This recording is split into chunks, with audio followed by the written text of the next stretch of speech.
What's up? What's up? What's up? How's everybody doing? Hopefully, everybody's doing great wherever you are and you're having a good time. Forza, Forza Milan. You know it. Forza, Forza Milan. Haven't been around for a while, so we're back. Gonna do a nice live. What's up, Andon? How you doing, my man? Good. How are you doing? Good, good, good. How's life? Oh, life is life. Just put braces and I'm a little bit annoyed by them. Oh, really? You put Yeah, braces? yeah. Why is that? What happened? Well, I should have put them a lot earlier in my life, but I decided now. Better Do, late than never. do they hurt? Oh, a lot. Really? I mean, braces for the teeth. That kind Yeah, of yeah, brace. yeah, yeah. Yeah. And They, it needs time till I adjust, so they put pressure on you, right? On yes, your yes. they're Yeah. pushing I your have prob teeth. now because I put the bottom like 2 days ago and it takes like a week until the pain goes away, so it's annoying. Gotcha, gotcha. And when I see all these injuries that we have, it's added annoying. Yes, yeah. Mike Magnan, that's a big one. 2 weeks or 3 weeks without Magic Mike. That's not good. Going in a game against Chelsea and Juventus. Also, latest his car also had some ankle issues. Kier So too. yeah, From where? The Denmark in Danish. Denmark, yeah, yeah, Oh, I didn't read that. I didn't see that. I saw Tonali has injuries. Theo Hernandez, Kier now, and then Magic Mike. And I'm yeah. surprised Giroud doesn't have anything yet, but it's coming. Luckily, he doesn't. Roy, you watching the game? Yeah, I am. Had to take a break from the lives. Actually, Lucas was ruining it. Good to be back. Actually, I was thinking about you, Michael, the other day. I can't remember why, but I was thinking about you. Interesting that you're back. Isn't that a coincidence? Isn't that quite strange? Lucas is still here, by the way. He's still around, bothering everybody. And what do you think about Lucas? He's just a kid. He needs time to grow up. I can understand. He's trying to troll stuff like that. How old is he? 17, 18, something like that. 18, I think. Eh, it's different. I don't know. It's different these days for younger people. Yeah, You cannot yeah. even talk to them. They think they know everything. Antonio's the same age, though. Antonio's much more mature. Yeah. Well, depends on the person. Yeah, I like Lucas. I actually have a lot of Yeah, fun it's with him. okay. He's okay. Whenever Lucas is around, he's good at pushing people's buttons. But yeah, I know a lot of people complain about him. It is what it is. I actually banned him at one point. There was one point where I banned him because I don't know. I was very. You remember the Atletico Madrid game against at the San Siro? Yes. I wasn't happy with how Pioli set up the squad in the second half, and I got really angry. And Lucas was saying stuff, and I don't know. I just kind of took it out on him, and he was Yeah, kind of it can happen sometimes. yeah, But it's okay. He does that on purpose. He's not bad. Just sometimes he overdoes it, overdo it. yeah, yeah. Well, good news is that apparently Origi is going to be back next week. Let's see how long that lasts.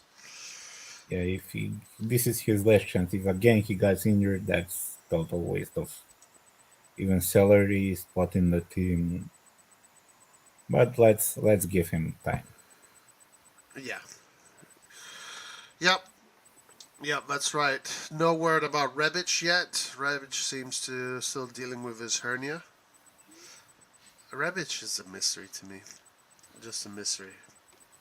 Uh, What's good thing so far in the past couple of seasons, we always had this kind of problems with injuries. I don't think for even one game we had the full squad available. Maybe 2 years ago at the beginning. From then on, all the time, at least two players, important players, are injured. Huh. Wait. Say that again. From this period onwards. From last season, at the start of last season till I think this period, we never had the full squad Oh available. yeah, yeah. That's right. That's right. All the time, at least two players are injured. Yeah, and we did even miss Magnan around this period last season, close Yeah. to this period. He, Luckily, when we had those kind of injuries, the team played very good. So again, hope they can maintain that. yeah, no, the team plays well. Teams play. The team plays well regardless of the injuries. Yeah. Let's see what happens. We need to get. We need more people to score goals though, because we only have. I mean, right now it's only been Giroud and Leao. A little bit of Messias, but that's it. You know, we need. De Catler actually has been criticized a lot because he's not producing any. He's getting a little bit undeserved criticism because in almost every game he has like very close to assisting a goal. It's not his fault that the forwards are missing those kind of chances. Even last game he made two perfectly good assists. I think one was to Messias and the other to Kalul or something like that. And they Mm, missed the shots, clear shots. So it's not the Caterer's fault. mm. Man, just people need to give him time. I mean, thinking, Yeah, yeah, yeah. Of course. Whenever the team loses, you know, you have the people that are pointing the fingers, and it's just natural. You know, you kind of it's just the way things are. As soon as a team loses, you always have to pull up a scapegoat. It seems like from the fickle fans that De Cadler is the scapegoat right now. But I mean, listen, we all know De Keller is still figuring it out. Is still learning. Is still trying to understand the system. Is still trying to find his place. He's still shy and timid, and he still needs to get over that hill. And once he does, I'm sure he's going to be fine. Like we waited for Tonali, we waited for Teo, we waited for every single player that is on the team. We waited for all of them. So there's no point in not waiting for the even calendar. what I'm surprised, people also hating a lot on this because the mistake he made On against Dest, Napoli. I Yeah, wouldn't but blame Dest on that. yeah, but a lot of people are blaming him. But they have to understand we even waited Theo for like 2 seasons to improve defensively. Theo was a mess at the start. He made a lot of defensive mistakes. He was excellent going forward, but at the back he made a lot of mistakes and teams were targeting him. Now he's a lot better. He just needs a little bit time because football is very different in Italy compared to Spain or Netherlands. Um, yeah, yeah. I don't blame Dest for that, but I do blame Pioli for that. I will blame Pioli for that. I think that it is not fair to put Dest in that kind of situation. But someone else had a very good take. I heard, and they said, well, Dest is worth I think what 20 million if they want to Yeah, buy him. 20. Yeah, So, 20. so if you want to know if you're going to spend the money, you got to put him in the fire and see if he's worth that money. So that was a good take. It kind of made sense. Yeah. So like we have him, so use him. Let's see if he's worth the 20 million, the 3 million wages that he has. Um, Unfortunately, that game was not a good game for him.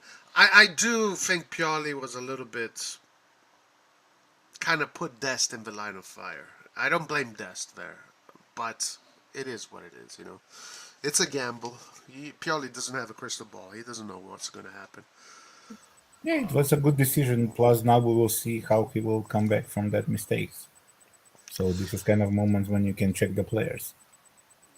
Yeah, yeah. I mean, he's going to have his moments to play, and I'm sure he's going to do fine. You know, I'm sure he's going to do fine. And let's see. Let's see if Milan actually. Let's see if Barcelona actually really want to get rid of him first of all, and let's see if Milan thinks it's worth investing. By the way, Doku has been linked to AC Milan recently. Morton Duruksko says Doku. I did see that Milan is looking at Doku. There's a few right wingers that I saw Milan is looking at, and Doku was one, and there was another one from Holland that plays in the second division, 19-year-old. Really good, very good. I think they want to see what they will do with Leao's contract, because With I Leo? think if he doesn't resign, they even may sell him in January. That was the latest they said. Oh, really? That they're willing to offer him 6.5 million per year. Oh, They Jesus. If he approved it. doesn't accept that, screw him then. Yeah. The only thing that they are now negotiating is around how much Milan would contribute to the payment he has to make to Sporting. Oh, right, for that lawsuit. Again, if he doesn't want to renew, he will just make an excuse after one after another. He's a great player, but you cannot force him to stay. Yeah, I kind of last I saw he did wanna. It seemed like he does want to stay. I mean, I don't know. Just the last things I read, I haven't been keeping up that much lately. But man, 6.5, bruh. If he doesn't accept that, then screw this guy. You know, like what the hell does he want? He's Yeah, 23. plus he's 20, yeah, 23, I think. Plus, if he continues to play in a year or two, maybe he even get a bigger salary. When I see they're doing that. They're offering Six. bigger salaries to players that play good. So Yeah, yeah. I mean, we were giving 8 million to that loser Donnarumma. Oh, here it is. According to a report, Gazzetta dello Sport, the striker is asking for 7 million net per year in order to extend the current deal with Milan, which means it's with Paolo Maldini, the manager, willing to pay 6.5. I mean, come on. Are you gonna say no just because of 500k? Like wherever he goes, it's going to be bad for him. Like it's just the that's difference is bridgeable, but the problem is that the Portuguese winger wants Rossoneri to contribute in some way to the 90 million. the difference is bridgeable, but the problem is that Portuguese winner wants Rossoneri to contribute in some way to the 90 million dues. Yeah, I mean, with this stalemate, Chelsea are certainly on alert and they're willing to offer an amount worth 120 million, perhaps with some counterparts, including to work out an exchange deal of some sorts. The paper adds that Manchester City are also following the situation closely, so the Sunni must act decisively if they want to keep Leo. I mean, I don't know. Let's see what happens, but that's plenty of money, I think. And you cannot reject 120 million, especially Milan. They cannot reject that kind of offer, no matter how good the player is. We are still not that. We're not that stable financially. I mean, we're stable financially, but again, 120 million for a player that has a 1 year and a half expiring contract, you cannot reject that. What do you guys think? How long will we go in the Champions League this season? I think Milan will go to the quarterfinals, Well, semifinals. now depends on the goalkeeper situation. Depends how, because we only have now Mirante as a backup keeper. Oh They're my looking God. at to see if because they still don't know how long Magnan will be out. If he's out for a month, then they have the right to register also Tatarusanu. Tatarusanu. Yeah, so they have to wait and see. Depends, really depends on that. Well, but I think even if we have Tatarusanu, we're still going through. Well, I don't. hopefully, I but don't. I don't think that's going to change that much. I mean, yeah, of course, Mike Maignan is it's a huge, big difference. but it's If not. we have It's not that if Tatarusanu is in the team, all of a sudden, we're going to lose every game. I no, don't. I no, don't. but it's a huge difference. Even now, we're looking shaky defensively. We're looking goals every game with Magnan on goal, so this will be even bigger problem. Yeah, for me, whether it's Tatarusanu or Maignan, we have to go through. At least get another 3 points against the Croatian team. Try get something out of that. The what's that team's name? Salzburg. Salzburg, and by then Magnan should be back. So it's really Yeah, at the latest, the Chelsea games.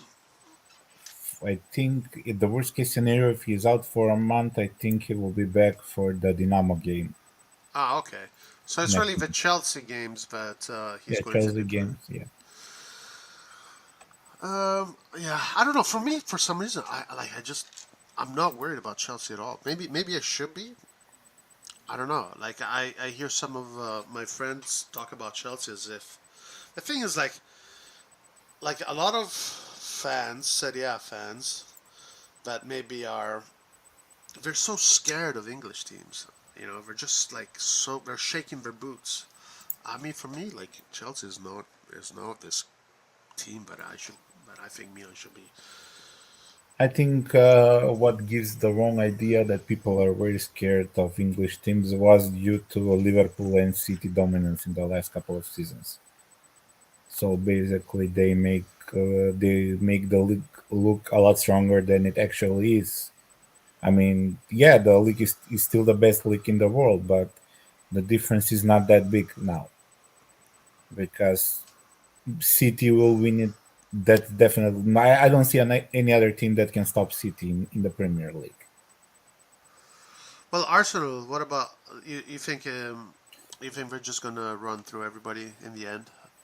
Yeah, in the end, City will win it. Arsenal had a good start, but let's see when the now in the next month they will play like everybody would play like 8 9 games in 1 month.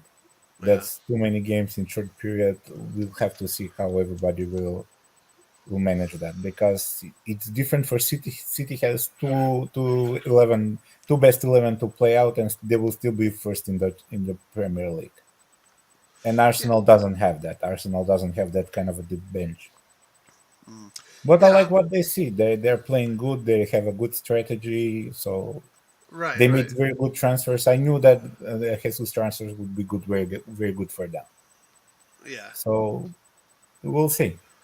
Like in England, maybe I don't know. Like English teams just don't do not worry me, man.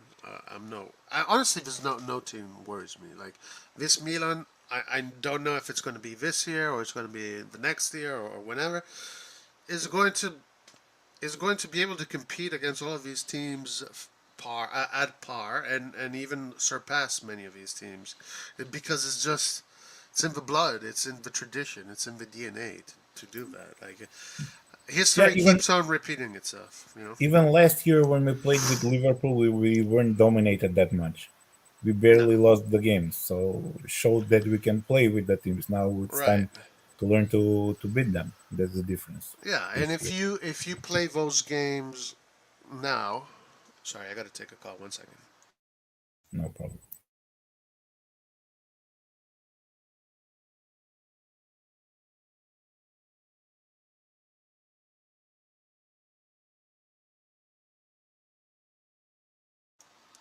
So if you play Milan Liverpool now, it's not going to be like last year. It's going to be completely different. It's going to be much more even. Milan can even win the game. I mean, if Napoli can beat Liverpool 4-0 like that, and what Milan is going to still be scared to play against Liverpool like they were last time, I really don't think so. Like teams grow, players grow. It's just the natural trajectory of a football player, of a team, of a project. You grow and you get better. You gain confidence, you gain awareness, and you keep on building and you get better. Yeah, I'm not worried at all about anybody in Europe. Right now, the only thing that is against us is experience, and that's the only thing that we need is experience. even if we lose in Europe to those teams, just if they play like they played against Napoli, I have no problems. That's Say how again. you learn.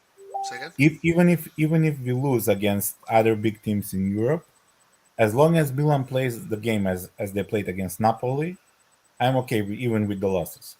You cannot fault them Right. for Right. those kind of situations. Yeah.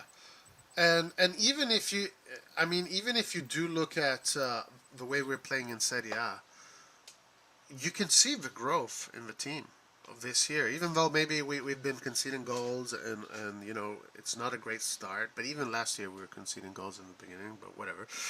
I mean, you can see that even against Inter and against Napoli, two teams that last year we did not dominate these two teams last year. We never dominated Napoli last year. We never dominated Inter last year. But this year we dominated both of those teams. So there is another indication of growth, of just awareness of what they're capable of doing. They're running over these teams. They just need to, sort out. They just need to sort out a few things. Unfortunately, the limited funds that we had this summer did not allow us to really prop up the offense. I think our offense is not up to standard, and defense, we're still the same defenders, still a great defense. We just need to gain our form in defense. Yeah.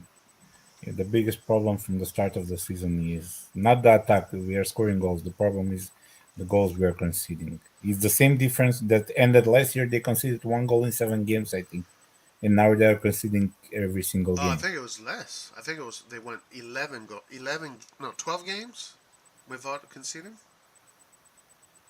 I mean, in the last seven Oh, oh, games, oh, you mean in the beginning of the season? no, no, in the last 7 games, I think they only conceded 1 goal, something like that. 1 or 2 against Verona the game. All the rest Oh, were, right. yeah. Yeah, yeah. And actually, someone else brought something up, that that period in which we weren't conceding many goals, and that was a key period in the season last season because those games that we played towards the end of the season is what made Milan win the Scudetto. But the team that Pioli was putting on the pitch was a much more defensive team than what he's putting on right now. Uh, he would start with Kessi, Krunic, and Salamakers, right? So you would have Tonali, Krunic, Salamakers. So much more defensive than what we're looking at right now. And it was those games that we didn't concede many goals. Sometimes he would start Messias, sometimes he would start Salamakers, but essentially the attacking midfield position during that period was a double pivot player. Was either Krunic or was Kessi, and someone brought that up. I thought it was interesting, and something that I'm seeing that could potentially happen if De Kettler does not produce and we keep on conceding. Maybe, just maybe, we're gonna see Pioli use Pobega in that position. Let's see. It's just a speculation. Just maybe. Let's see. It could be possible. Or he can revert to using Krunic also in that Or position. Krunic, yeah, Pobega Yeah, or Krunic, right. it's Uh, possible. But again, it's not that CDK is not producing. He is producing. I think he had the his first in key passes in Italy so far. So he that's is. indication. I saw that.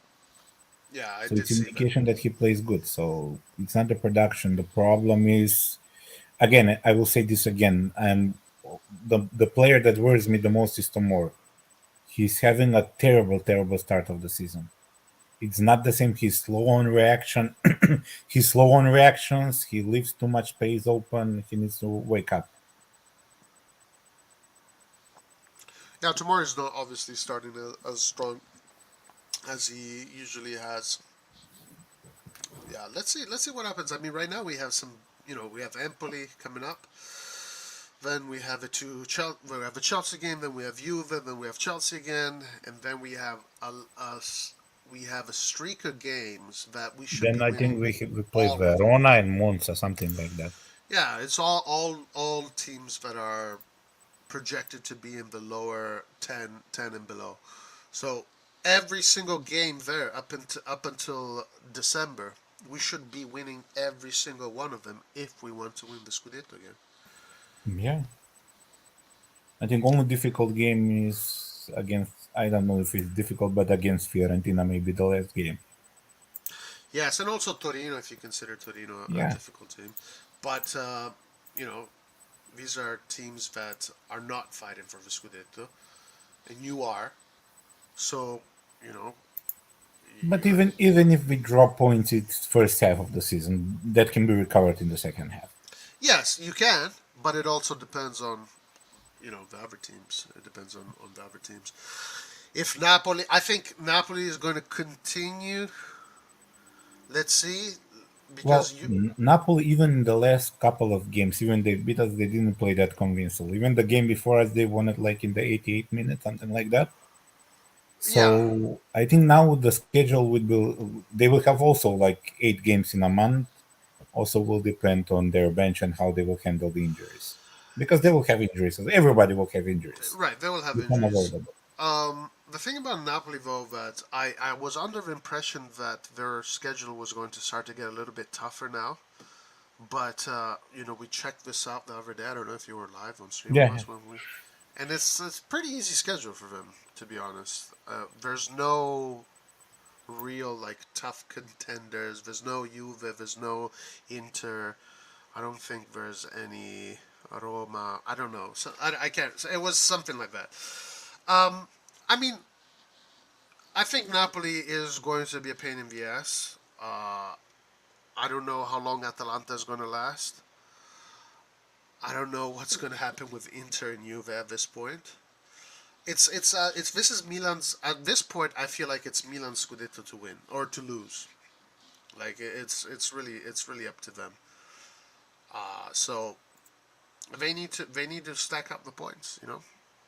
At a certain point, sure, you played well, you lost though, but now you need to play well and win if you want to get that second star. If you want to. But for me, at the end of the day, even if we don't win the Scudetto, as long as we make top four, like I'm not complaining. I'm not desperate. I'm not. People are pissed off at me when I say this, but if we don't win the Scudetto, as long as we make the top four, I'm not crying. I'm not crying. Yeah. The team is not yet complete. People need to understand the team is not complete. We are missing players in two positions, right wing and a striker. Once we get those two positions, then it will be a whole different story. Now we're not that, still not complete. Even though we won the Scudetto, we are not that kind of dominant, and we are not that kind. There's no huge difference in quality between Milan and the other teams. Yeah, So I it mean, just needs a little bit of time. It's offensively, not. I think. Go ahead. Sorry. It's not end of the world if we don't win the Scudetto, as long Yeah. as we get top four. Right. Right. Exactly. Exactly. And also, I think this management, this new ownership, is going to be a little bit more ambitious than the previous one as far as investments goes. RD Chico says ownerships and sales department need to find more money, sell Milan worldwide, need to keep Lao, find some hundreds of million from streaming or something. Did you see that interview that came out recently Oh from? yeah, yeah. I didn't watch it in full, but I watched parts of it. Yeah, it was a very good explanation. I think everybody should see it. It's a very good Yeah, explanation on how these things work and how they're changing Milan. yeah, yeah, I yeah. think even On the because business side. even with the deal now with the Yankees, it will help them. It will help them a lot. Uh, people, I know that people don't like a lot Americans when they interfere with football, but they have to understand what Americans are good at is marketing. Yeah, They can make a media giant out of Milan. right. So just give them time. Even though I don't know if you notice in the even in last season, we are always making some kind of new sponsorship. Every single month we have like a new sponsor added to the Yeah, revenue. So they are doing that. we're looking like a NASCAR. Our shirt Yeah. is looking like a Yeah, NASCAR. even if it looks, but still, it's not only the shirt. They're doing all sorts kind of deals. So I'm not worried at all, even with that. Right, right, right. Yeah. I mean, I'm. Look, Elliot definitely convinced me that these guys know what they're doing. Whatever they did totally worked, and I'm totally fine. Honestly, I'm fine with American ownership. So I'm totally fine with American ownership. People just need to wait for the stadium to be built. It will be different then maybe we can spend even 200, 300 per year Yeah, in players. yeah, and that's going to Because, be a while. well, 2005, now what 2007. what I saw latest, I think Cardinale is also negotiating with San Sesto area because he's still not yet convinced by the Milano part. They still have a debate, and I think again it's really long, 8 seasons to be finished completely. long. He wants to do it by in 5 years, something like that. 8 seasons. That's how much Yeah, they. That's how long they gave him. Told him for yeah, for San Siro to yeah. get Competition demolished. will be by 2030, Oh my lord! No, that can't be. There's no way. and he wants to do it by in 5 seasons, 2027, Yeah, yeah, yeah. He has to. He has to because do everything he needs to make it happen fast. they have to wait because of the Olympics in 2026. It will be held on San Siro, so that's what it's delaying the whole process. Mm, mm. So, Yeah, so yeah. That's people too just long. need to wait for that, because also what they said, I don't know if it's in total. I think the stadium will bring around 120 million revenue to the teams. Yeah. I don't know if it's total or 60 for Milan and 60 for Inter. This is minus the tickets. So Minus again, tickets. So minus this tickets is just without tickets. without the tickets. Oh wow. Damn. So that's with the tickets. I'm hoping somewhere around 100, again for the teams, which is big help. So just people need to be patient for that. Yeah, yeah, yeah. Unfortunately, it is going to take time, but hopefully not 2030. Oh my god! By then, Leao will be retired by then. Jesus. Yeah, That's but going to be a new Milan. It's going to be a new, completely new team. completely new team. Yeah, but the good thing is they will follow now. I think the model, if the player doesn't want to resign, they will sell him. I Mm, think the same will be done also with Benacer if he doesn't resign. got you. Yeah, yeah, yeah. Well, I mean, at this point, you have to because even though it kind of hurts, but we saw how that hurt us this summer, not having any funds. Like if a player doesn't want to sign, just sell him, and then just build the team during the Yeah, transfer now we window. can do that. Previous seasons we couldn't done that because we were chasing Champions League titles, so Yeah, we weren't in a position to do that. Now, with the system that we already has and the recruitment that we have, the scouting team, Maldini, Masara, I think even if we sell those players, we can replace them. yeah, I think so too. Nobody is irreplaceable right now. Only Even one per, Leao is only replaceable. one person is irreplaceable. Who? Paolo Maldini. Yeah, as long as Maldini is in charge, I'm not worried about anything else. Yeah. Morton Duroxcu says, I think if Milan would match up in the best 16 with PSG or Man City, I think Milan would still go through. They're not a team, but we are. Interesting, interesting. Do you think we can beat teams like PSG and Man City? Well, I think we can with PSG and City. It will be a lot more difficult than people think. Even though let's take first PSG. Even though PSG is not playing like a team, they have very strong individuals. And their attack is the best in the world. I think so far everybody of the attack has like 5 assists and 8, 7 goals, which is amazing. So that will be the Wait, biggest wait. problem. What's that stat? I think everybody in the front three of PSG, Neymar, Messi, and Mbappe, every Yeah, single one of them has at least 5 assists and yeah, yeah, around 5, 7 goals. yeah, yeah. They're And we're making each still in other September. score like crazy. Those three. So that will be the problem with them. And City is a different story. City plays as a team. Yeah, they City do have has a serial scorer with Haaland. Yeah, and now they're even scarier because they have an attacker. Yeah, So I've said this. If City doesn't win it this year, then this team is just a joke. It's just a joke. we Like can if play it, with them.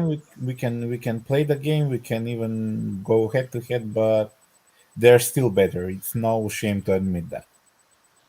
Doesn't mean that we cannot beat them, I mean, these but they're guys still better. invested a billion into that team. Yeah, If Milan invested a billion into our team, like I would expect Champions League every single year. I would be expecting. yeah, but depends who spends the money. Yeah, We yeah, spent 250 million a couple of seasons ago, and you saw what happened. right, right. Yeah. I'm still baffled how that happened. They spent over 250 million and they managed to fin like 6, 7, something Right, like that. right. Yeah. As a matter of people say like we were broke. We were not broke They were during not broke. They were spending money. the young Lee era. We were very we had a lot of money, a lot of IOU money, but it was a lot of money. We just spent it really poorly. Build our own stadium, charge Inter rent. Yes. Lots of ways to make money. The stadium will help a lot. True. Paul is here. What's up, Paul? I will be pissed if Inter get the second star before us. That matters to me. Yeah, me too. I think I would be pretty disappointed in that. Yeah. Um, As I would. long as Inter or Juve don't win the Scudetto and Napoli wins it, or even Roma, I have no problems. I don't care so much for Juve. It's just Inter for me, to be honest. Yeah, for me it's just Inter. The only team I don't want them to because of the second star. Yeah. But the other teams I don't really care, to be honest with you. Yeah. And people here call me a Juventino, so it is what it is, you know.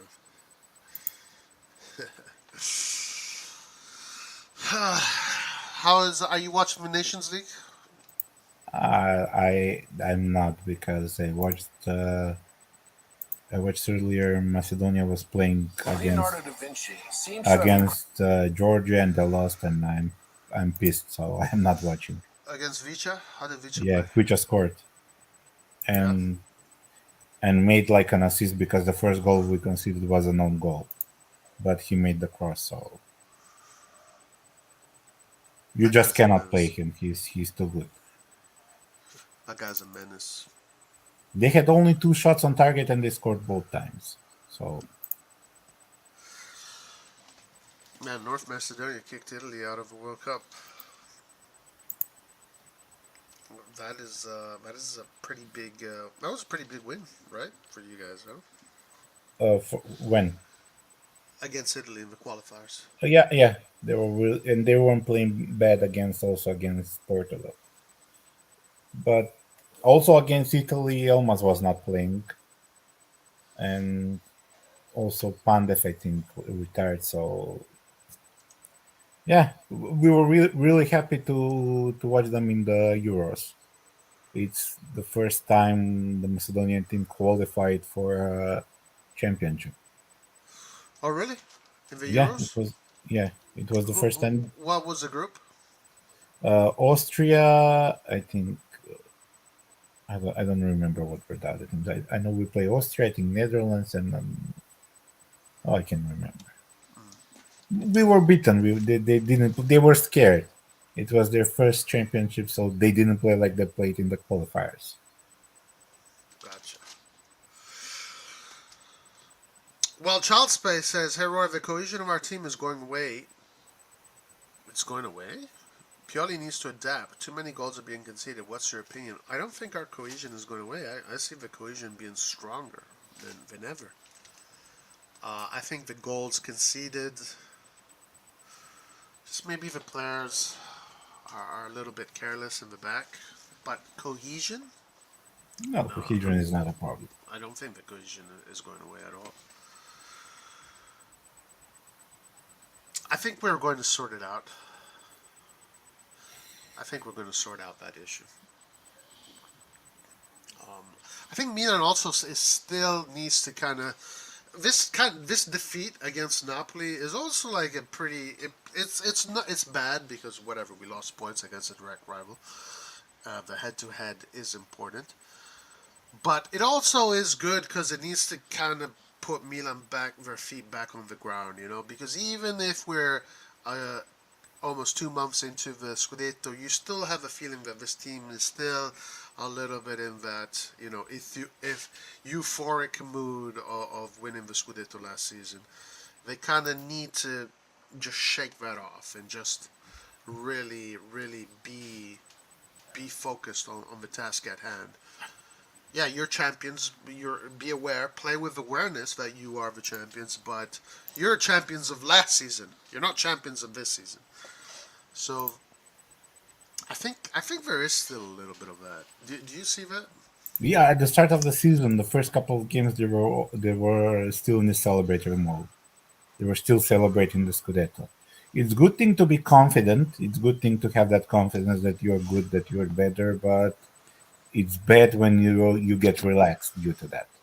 I think that's the biggest problem. Even at the back, they're too relaxed and they're making stupid individual mistakes that usually they don't do. But I think this defeat comes at the very best time for Milan. It's time for them to wake up and to start playing like they know. Yeah, yeah, So it's a good thing. It's a good. Sometimes it's a good thing to lose. You need that. right, yeah.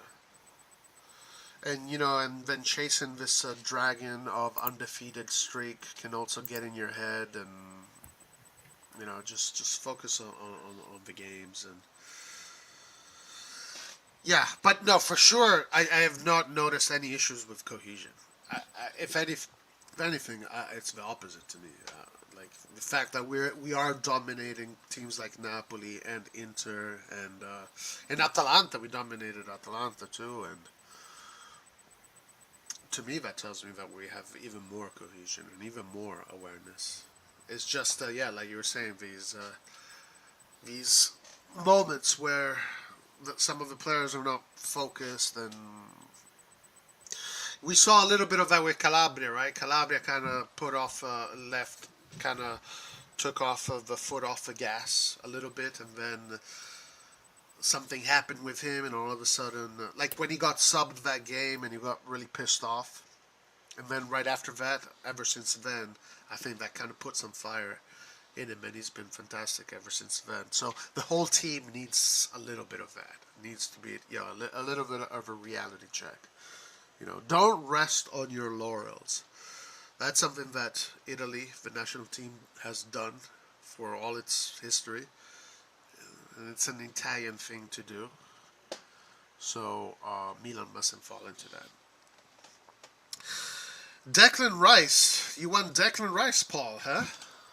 Yeah, and with Italy, I cannot understand why they are still calling up Cristante. I never liked the guy. I never see anything special in him. He's an okay player, but not that good. Also, I can see the team, the defense is, I don't know. It's Well, they're in the rebuilding phase. You know, they will rebuild, and Italy will come back. They usually do. So I'm not too worried about Italy, to be honest with you. they just Atalanta. they Yeah, go just ahead. need the problem with Italy in the last seasons where they're not giving young players enough chances, Yeah, yeah, and yeah. That's that's right. what stopped a little bit. That's why they were in the position that they went to. Yeah, and then there's a generational change again. So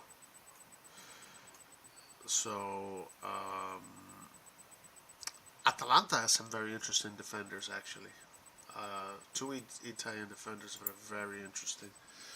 That could Yeah, become important but the players. problem with Atalanta is so far from every player that they sold, only one that played good, I think it was Casey, and Casey needed like a couple of seasons to get to that point. I think most of them are learned to play in that kind of system that Atalanta plays. Yeah, but in Italy, these are players that have been playing with the Italian national team since they were young. Okoli, the Nigerian Italian guy, he's been playing with the national team since he was 14. So it's like that Coverciano, that experience with Coverciano, and the other guy, I can't remember his name. That other guy too. I mean, as far as moving to other clubs, yeah, with Atalanta, it seems like when players from Atalanta go to other clubs, they seem to kind of like Gosens, they seem kind to get lost. But with the Italian national team, I think these players that have been in and out of the youth team, they adapt. Honestly, I'm not worried at all about the Italian national team. Not worried at all. I'm a little bit upset that they didn't make the World Cup, but I just don't give a shit, to be honest with you. I'm not worried at all. I mean, today I'm looking at the game, and we're playing. Apparently, like I was being told that all these English players are like the best, the most amazing. Declan Rice, no, yeah, is Declan Rice the guy from Chelsea? West Ham. No, from West Oh, Ham. West. Who's the guy from Reese? Something Reese. Reece James, the right Reese back. J. Like I was being told all these guys are the best in the world, and blah blah. I'm watching Italy. Italy's not being dominated by England whatsoever. So in the end, it's just fake hype. Roy, will Menza stay in Serie A? I think so. Yes, I think their team has too much talent not to stay in Serie A. What I do you don't know think? if you see Ranocchia retired. He got injured and Right, he right, yeah, retired yeah. today. He said that he just doesn't have adrenaline anymore. And plus, it's a long-term injury. He's like 32, 33, so 34. He's 34, yeah. 34. So there's no point just. Yeah, I think they're going to stay in Serie A. I think so. Also, January with the winter transfer market in January. I don't know. This season is very difficult in Italy to say who will drop out, who will do something, because I see all the teams are at a similar strength. Even the lower teams, it's much more difficult to play them this season. I watched a couple of games, even Inter when they played with stronger teams, they're making a lot of trouble. Because Yeah, in previous seasons, what was the case with the lower table team, the last fives, it's an automatic victory for the favorite. Now this season it's a little bit different. yeah. Lecce's looking good. Lecce looks good. Um, Spezia's looking better. Salernitana also is looking a lot better. Salernitana, yeah, no, big surprise. Salernitana's been a big surprise. I think the team that you know which team that I think is not going to make it Which, today, Sampdoria. yeah, Sampdoria. Even though they have good players, but Yeah, they have good players. They are the second, on average, oldest team in Italy after Inter. Um, I don't know what's going on with that club. I think Preziosi. I don't know if Preziosi is still the owner of that club, but maybe Sampdoria might join their cousins Genoa in Serie B, possibly, possibly. they But need to. They I don't also know. they For need, they yeah, need go to ahead. trade Giampaolo. I think Champa. Giampaolo lost all the confidence with the fail he had at Milan. I don't think I, there's coming back from that. that is one thing that I'll never understand from Maldini. Like, how did they think that Giampaolo was a good idea? Like, Well, it's what not came just to them? Maldini. Even Saki said he's very good. Oh, But Gagliari, even Gagliari, he was talking Saki, to very Gagliari. talented. Everybody was saying that is really good coach. But like, I don't know, from the outside, from the TV, he looks like a guy that just has no personality. Yeah, but I think the problem with him also was he didn't have the, I don't know, the player needed for his system to play with Milan, because he tried what he played, four 3 three 1 2. one two something like that. Yeah, that's why we got Krunic Yeah, for he didn't Giampaolo. have the players to do. So after that, after sixth game, after the terrible results, got sacked, and I think all of his confidence got shattered. I don't I think mean, he's, even by the players he went to coach them. They don't respect him enough. They're not say giving again, their you hundred cut off, percent. you cut off a little bit. Say again. Even after that, even when in the teams that he went, Sampdoria and other teams, I don't know where he was, the players are losing respect for him after that debacle with Milan. Right. They're not giving him 100%. Yeah, I mean, how can we go from like a character like Gattuso, who I thought did really well actually, but I can see why Gattuso and Maldini just can't work together.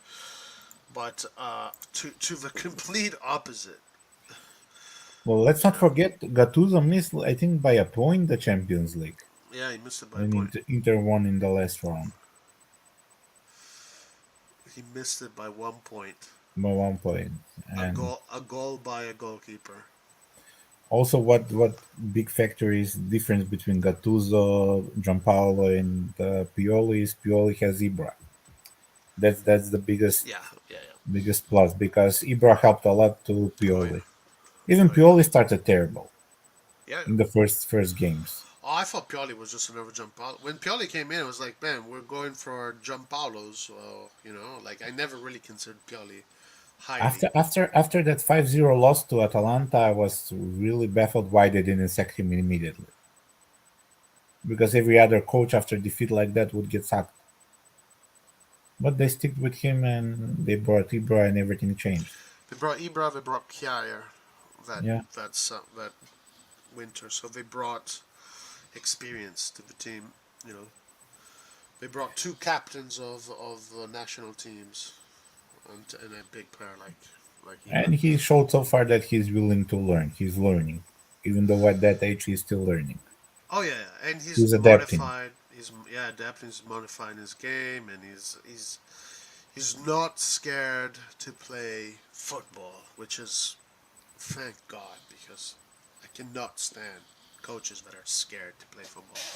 But no, he's even if a team is winning a big game, he's still gonna ask his players to press high and attack and attack. So for me, it's heaven right now. I'm in heaven. But yeah, when Pioli came in, I was like, what are you guys doing? This is his big stain. The big stain for me. This is when I banned Lucas from the channel. When he played a 6-1 against Atletico Madrid. I was like, what the fuck are you doing? Yeah. But aside from that, no. I kind of sense that when Gattuso came in, that was the beginning of the renaissance of Milan. And I was so baffled that they sacked him. And then yeah, Giampaolo was like, "This is never going to work." Then Pioli came in. I said, "This is never going to work either." But luckily, things changed when Ibra Yeah, the came. problem with Gattuso was he's not that good tactically. He needs time to learn that. But he brought discipline to the team. That was what was Yeah, important. What Gattuso saw in the team is the limitation that he had, and he knew what would only work because then the only formation that would work for Milan was 4-3-3. right, We were only relying on Suso. Suso was the right. only player that was doing something, Yeah, and he saw that he did that. He had limitation with the team, and he did a very good job. yeah, yeah, yeah. No, he definitely brought. He kind of transmitted his personality into the players. So the players were playing with much more grinta, with much more ambition, and Suso. Yeah, he was doing a lot. A lot of people were criticizing Souza. Like Souza was the one that is getting us all these points. I just don't understand some fans, man. I just don't understand some fans. Yeah, listen, I was also criticizing Suso. Yes, Suso was our best player, but with Suso you cannot play a team game. I never saw Suso playing a team game. Yeah, he's a very good individual, but as a team player, no. That's why he never made any progress in his career. But he was our best player. Yeah, I mean he was creating goals, he was creating assists. Um, like he was our Leao at the time. I mean not Leao that we have today, but at that period he was our best player. What do you guys think about the links to Beto and Broha? I don't like Beto at all. Broha is interesting. I know you like Beto. Yeah, I like Beto a lot because I don't know, he's strong. He does the grind. I think he's just the perfect player for the Pioli system and for a team like Milan. He's not a superstar. He doesn't play like a superstar, but he has a very good potential and he can do very good at Milan. On the other hand, I haven't watched Broha play, and from what I saw from social networks, what he does, I think his personality would be a problem for the team. Oh really? What does he do? I think he's a little bit. He's too vocal. He's too arrogant, and I don't know. He's Albanian, so he's like Yeah, Laert. yeah. So So I don't I know. don't think he will suit the team. But Also, what's good? A couple of days before, they also said Maldini is looking at that Atalanta forward Lard was speaking about. That guy's good. Yeah, That also guy's really they're good. looking at him. That guy's really good. I was so impressed that that guy's only 19 and he's built like that at 19. Yeah, Wow. so they're looking at him as well. But I think it will be difficult to get him from Atalanta. Yeah, yeah, yeah. I don't think it'll be easy. Um, what do you guys? Oh yeah, red bat. Yeah, I don't like the reason why I don't like Beto is because I like more technical players. So that's just my preference. But Broya, I don't know too much about him and all that stuff. Beto is very similar to the style Giroud. of Giroud. Yeah, Yeah, it's very similar to Giroud. yeah. I don't know if you saw yesterday, I think it was yesterday, Giroud scored and had an assist. At 36, I saw. I read that. Yeah, he's playing like he's 20. Just I'm worried about the playing time and the I injuries, know, nothing right? else. This guy is crazy. He's he's he's aging like a fine wine. But of course you don't like Betroy because he's not Italian. Well, maybe if he gets an Italian passport, I'll like him. What about that, Paul? Bravo, Andron. Exactly. Beto's perfect for our system. Because he can hold up the ball, he can go back a little bit, he can play defensively, and I think he has the potential to score 20 goals per season. Yeah, yeah. It's just not my style of player, but Yeah. that's fine.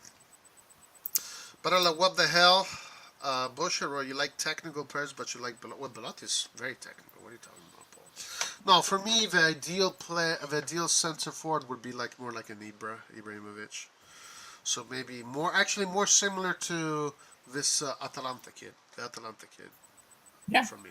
I think that Altan kid would be also perfect for everything that Milan does. But it will be very difficult to get him from Atalanta. They Yeah, just yeah. bought him, and if he scores like maybe 10, 15 goals this season, they will ask like 50, 60 million for him. Yeah, yeah, it's very difficult to buy players from your direct opponents in Italy unless you're Juve, who has infinite amount of money. By the way, Juve today was making a big decision whether or not to sack Allegri. I don't know if anything came out. Let me check Gazzetta dello No, I think Sport. no, they still didn't decide to sack him. They were looking at other things. Oh, Because okay. Juve has a different problem. Even if they sack Allegri, they have to pay him like 40 million Right. in compensation. And I don't think there is, besides, I don't know if only Tuchel or Pochettino or something that is available right now for them. And I don't know, I don't see them as doing something great in a big team. Maybe Tuchel will do something, but as you see in the press, previous 3 4 teams he sacked after 2 3 seasons. So that says he has a personality problem. Mm. Yeah. Um. I don't think they have many options. You've had all. I That's why mean, I don't think they will sack Allegri, because yes, Allegri is the problem at part, but he's not the full problem. no.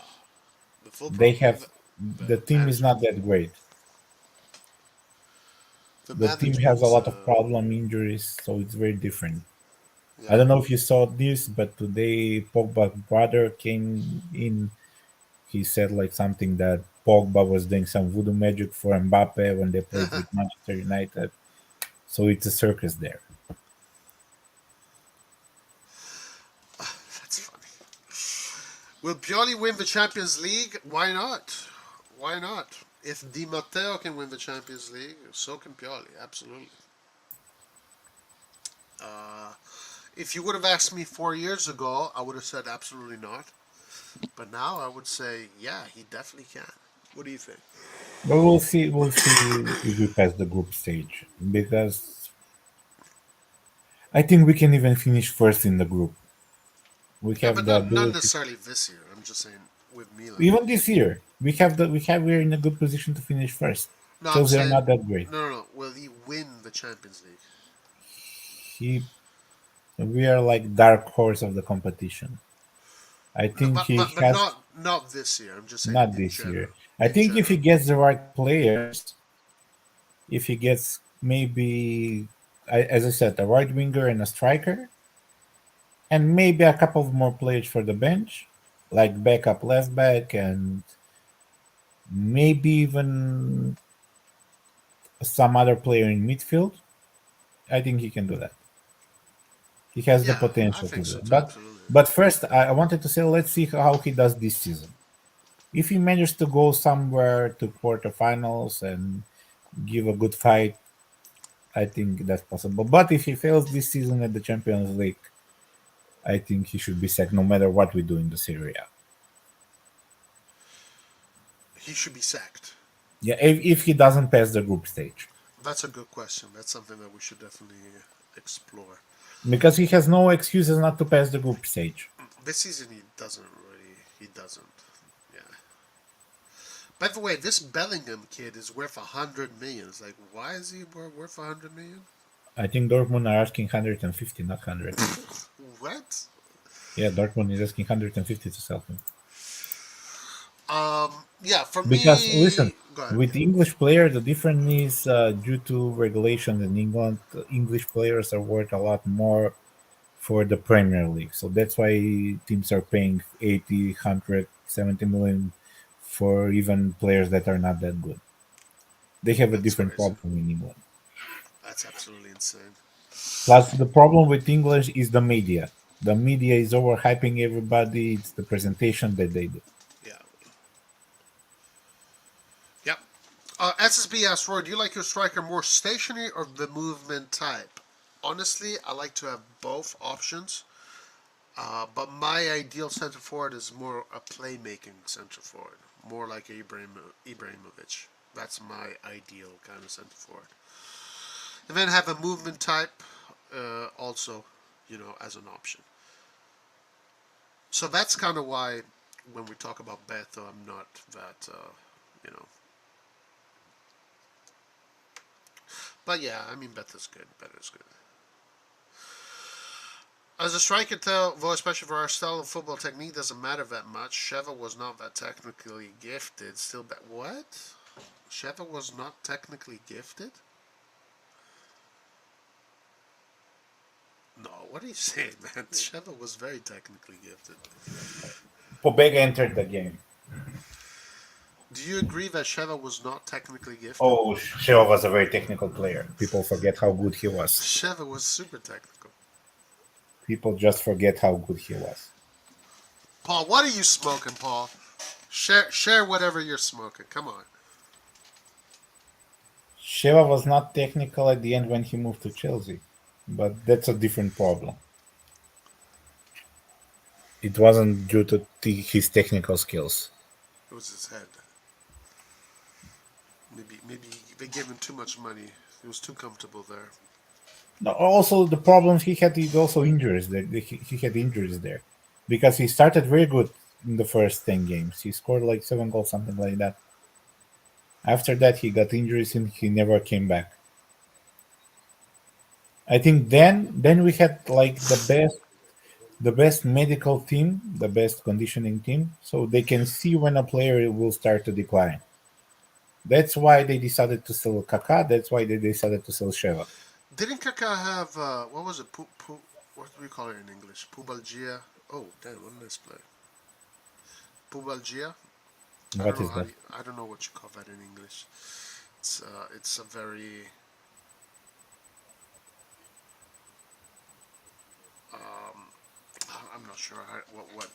Yeah. Anyway, it's a nasty injury that lasts for a very long time. Yeah, he had. I think he had that injury. If you're speaking for same injury when he was very young, he fell at the pool, something like that. Oh, his back. Yeah, he's back. I think Pubalgia is. Hold on. In the meantime, who would you start left back and on goalkeeper moving forward? Well, I think they will start. I think it will be good to start Mirante because the problems we had injuries with Magnan for the Champions League, but I think Give him. Tatarusanu will get his chance. You He think? wasn't that bad last season. He No, had a pretty Tatarusanu was decent. great. He was great. On I think one game he was terrible when he made the mistakes with Roma, but the other games he was good. I mean, we conceded a bunch of goals when he was there, but against the Derby, like he was instrumental He in the saved Derby. he saved the penalty. He had Yeah. good saves. And for the left back, I would go with uh, I would go with Dest. What about Balotelli? I don't know. I know that he didn't get too many chances, but I don't see anything special in his game. So you wouldn't go with Balotelli, huh? I wouldn't. I would give Dest more chances. Or even there's I think oh Italy scored. Oh, nice. Um, you don't think they're going to play Balotelli? No, I think either Dest or maybe even Calabria if he recovers. And to go with another option at the right. So Calabria on the left Yeah, and Dest on the right. maybe something like that because Calabria is a check top. He played, I think, some games on the left. Hmm. But even maybe even Balotelli would get his chance. I would not be surprised. Tata ain't even on the CL list, but I think you were saying play Mirante so he gets used to the game, so he'll be ready for the CL. That's what you were implying, right? Yeah. Yeah. Oh, good goal from Raspadori. Raspadori. My stream here just blocked. Yeah, he got a goal, a long ball from Bonucci, and he had a great reaction. That would have been a very good player for Milan. Oh, what a stop. Nice. What a goal. Yeah, me and Laert were pushing for Raspadori quite a lot this summer. I was like, hey, Milan needs to get Raspadori, Milan needs to get Raspadori, but, the club had other ideas, I guess. I mean, look, when the summer started, I was a little bit, I was a little bit maybe I don't know. I don't know what the word is. Man, what a stop of the ball Raspadori had. Yeah, it was a very good reaction. I thought Milan was going to do it like a super mercato, a super Yeah, mercato. that were the indication at start, like 150 million budget. Yeah, I thought we were going to get like Zaniolo, Raspadori, and all these. I thought we were because we needed Italian players, right? I thought we were Yeah, going to get a lot of these Italian players and other players too, like Sanchez. Like I thought we were going to have like this crazy ass mercato, and instead it turned out to be quite the opposite. But I'm not. I'm not. I'm satisfied. even Ranks, the kid that we got from Wolfsburg, now he's the captain of Belgium under 21. Yeah, no, he's good. He's a good purchase. Essentially, we went for all these youngsters at the end, and one thing that we know for sure is that this team knows how to develop youngsters. We give the youngsters time to develop, and we allow them to make mistakes, and we don't let the mistakes weigh on these players. Rather, we use the mistakes of these players as growing points. Yeah, that's how you grow as a Yeah, player yeah, and as a person in general. If you right. don't do mistakes, And you know what pisses me off so much about Allegri? Because he had, I don't know if you know, he had this interview that kind of got, it wasn't an interview, he had a conversation with this Italian journalist called Sconcerti, and it got leaked, it got leaked. It wasn't supposed to be a public interview. It kind of got leaked. I don't know if you did. You hear about this? It just happened a few What days ago. about what exactly? I know he gave some interview when he was complaining if he hadn't that many injuries that the thing would be different. If you're thinking about that interview. This was a few days ago. It wasn't an interview. It was a conversation, and the conversation got leaked. Basically, the guy he spoke to just blurted it all out, and then Allegri even got fined for that. But anyway, The- He was criticizing the player, something like that. well, he there was a certain point where he spoke about Milan. He said Milan has two extraordinary play. Yeah, he was saying the players. He was saying he was kind of saying because the team isn't what he wanted it to be in the beginning. He had this idea. He wanted Pogba, blah blah blah blah, and.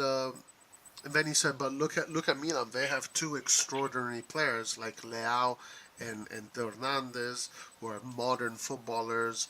Leao, he's never seen someone that can dribble players with that kind of ease, with that kind of power.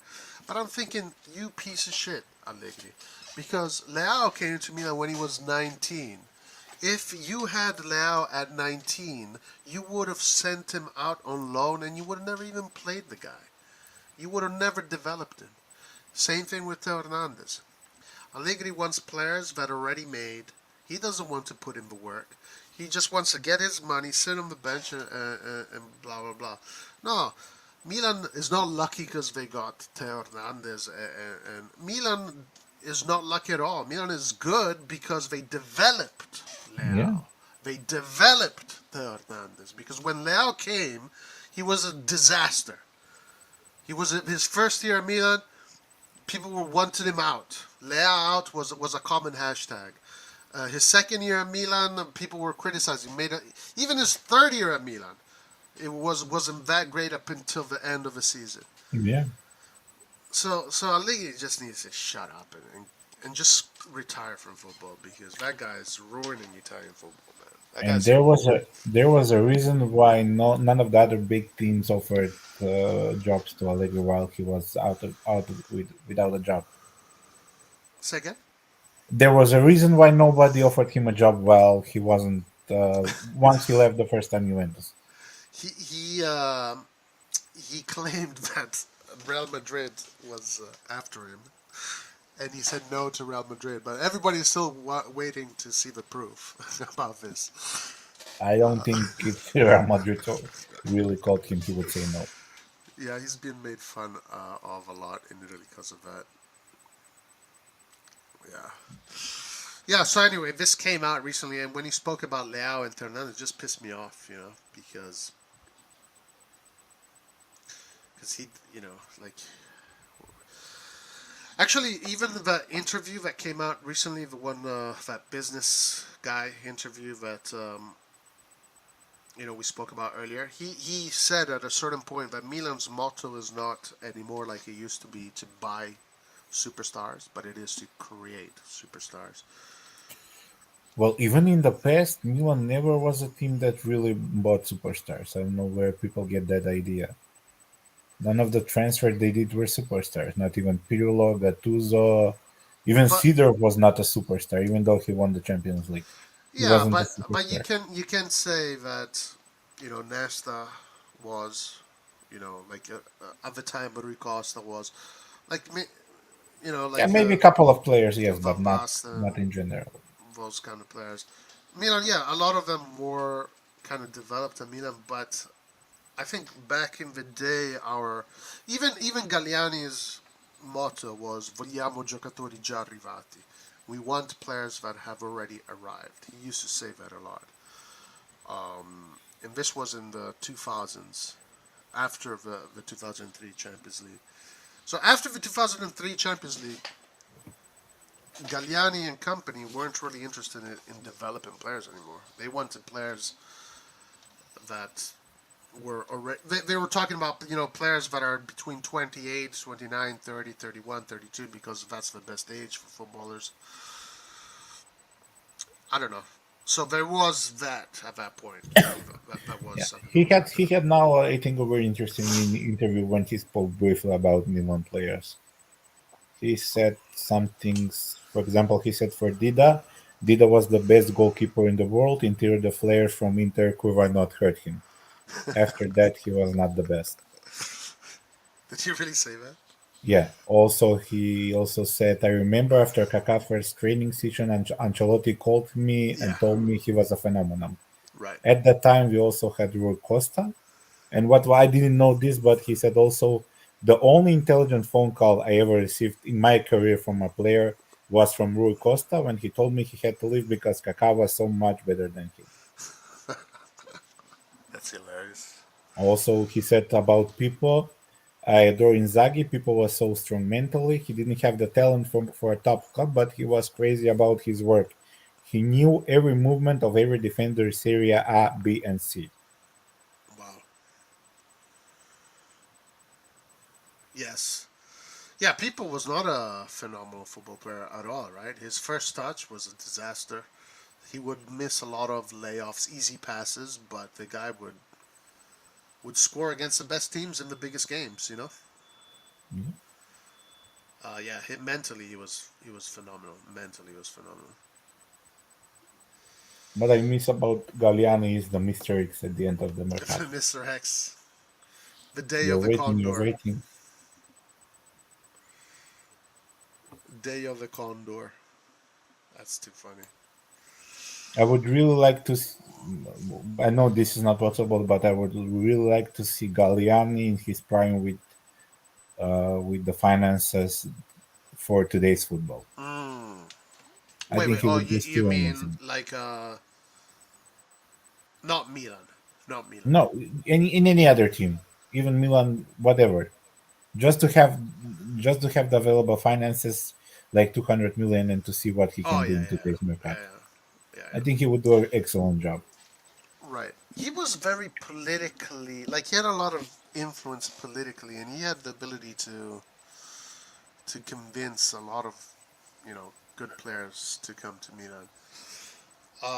But I don't know what. How do you think he would have done with Maldini's finances?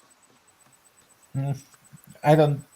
Well, I don't think he would do that good like Maldini is doing right now because Galliani never, even with Milan, never had to do with those kind of finances. Even when Milan started with Berlusconi, he always had the money. Yeah. Only he didn't have that at the end of the career, Right. and he made a couple of mistakes there. The Yeah. biggest mistake was not getting Tevez, even though he sat and spoke with him. Right. Tevez, and then he blamed Montario's goal. Yeah, that was the biggest mistake. Also, now he did very good transfers for Monza. He brought in a very good players, but they need time to gel.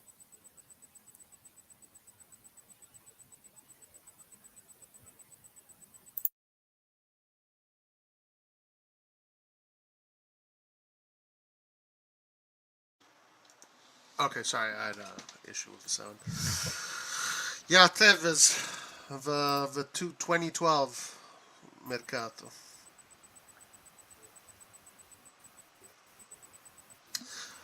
Yeah, I don't know what he would do with Maldini because Maldini is just approaching it in a completely different way. Him and Masada. And also, what Maldini has a very good plus is people respect him. No Yeah, matter who players, even younger players that maybe even didn't watch him play, they respect him. They know the name. yeah, When Maldini calls you, it's a different feeling. You cannot. It's not that you cannot say no, but it's a different approach. When the guy spoke, you listen to him. yep. That's why we got so many players that I don't think any other director would have gotten them here. Say what? I don't think a lot of the players that we got right now are most of them thanks to Maldini. That Oh they yeah, accepted to came. yeah, yeah. Of course, absolutely. I don't think with any other player, any other person at the position of Maldini would have been managed to be so successful with the transfers. Yeah, I don't think so ever. I don't think so ever. I think Maldini is is is 90% of the success right now. Oh, Galani spoke about that, about why Maldini never came back in the managerial role. He said he Take. offered him. Oh yeah, yeah. Go ahead. Galani said he offered him any other position to be in the managerial team, but just not his. Right. But Maldini never accepted.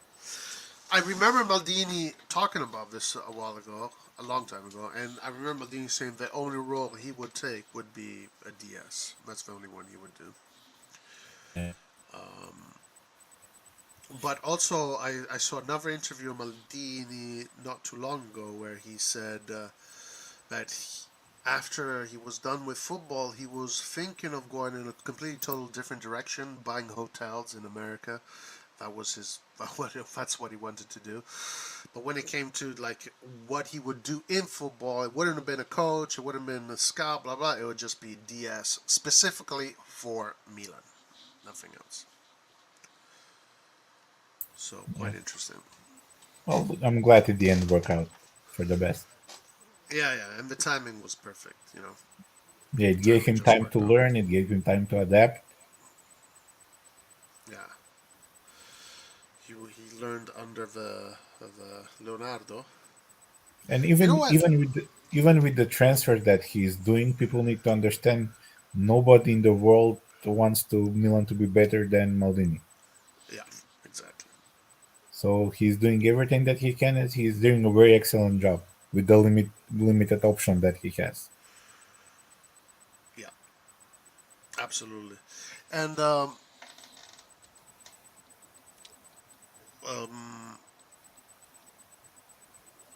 nice sequence of play here. And also what people need to understand, if also with the new ownership, if they weren't ambitious enough, Maldini would never have re-signed the contract. Say again? People need to understand, if the new ownership wasn't as ambitious as they should, Oh Maldini yeah, would have never resigned. yeah, yeah, yeah. You mean Jerry, right? Yeah. So as long as Maldini is here, I don't have a problem with any other player leaving, no matter Right, who he right. is. Yeah. I mean, honestly, I feel that they're going to keep Leo. Like, I don't know. Obviously, I'm just guessing, but 6.5 million. I think it's so close. And also, everybody's saying that, not everybody, but the reports are that he wants to stay. He's posting all the time, Yeah, post with Milan, with yeah, Love. So yeah, yeah. He wants to stay for sure. What's up, Christian? How you doing, my man?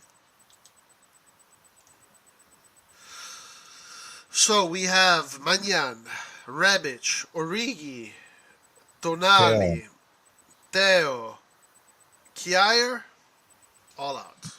Perfect. but also Just Fokер perfect. is still not known how for how long, because the Danish coach said he will keep him in the team. So maybe it's something minor. What's up with this defender here that has been linked to us? This Kiwor Polish defender. I've been Yeah, seeing all these he's links very about him. versatile. He can play at left back. He can play at defensive midfield. I think that's why Maldini is looking at him. Uh, and he's tall. I think he's like 1 meter 90, something like that. He's left-footed. He's exact the kind of player that Milan looked for this summer. And Mm. he had a very good season with Spezia. Oh, he's a Spezia. He plays in Spezia. Yeah, Okay, he's Spezia. okay. Yeah, I don't think I remember him from the Spezia games.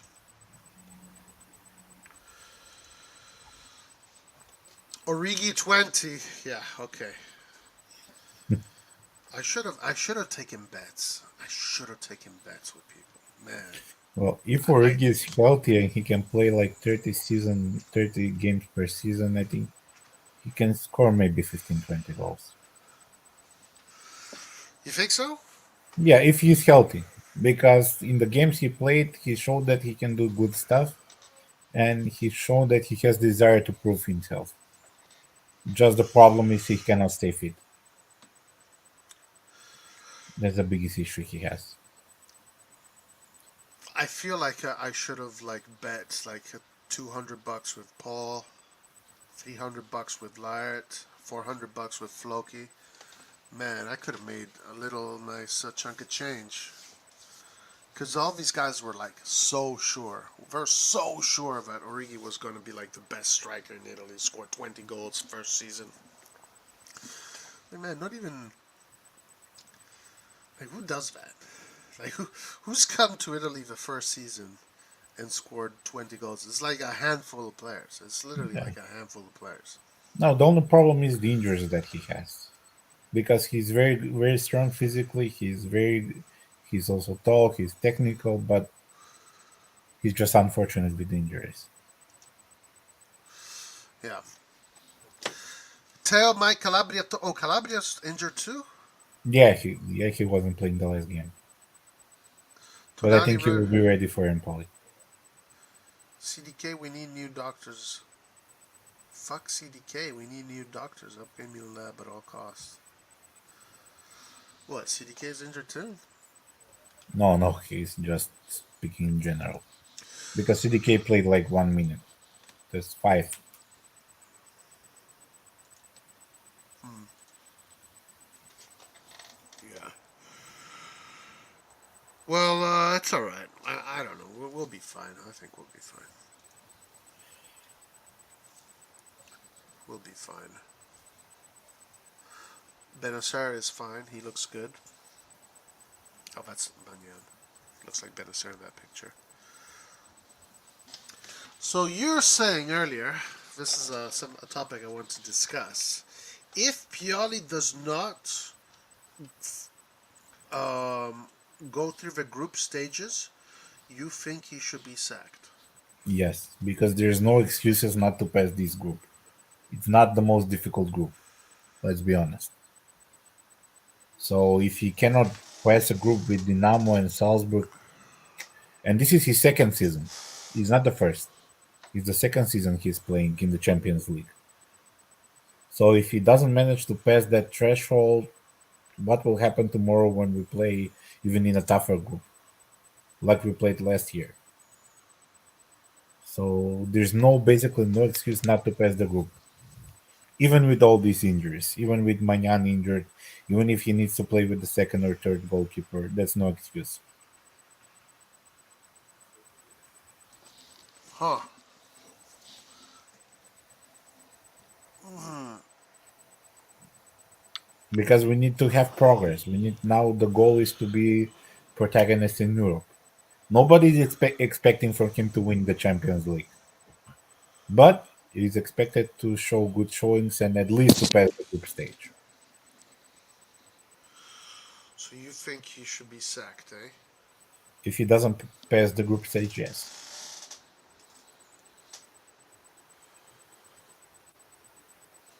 And who would you get? Depends who will be available at that time. Well, that would be January.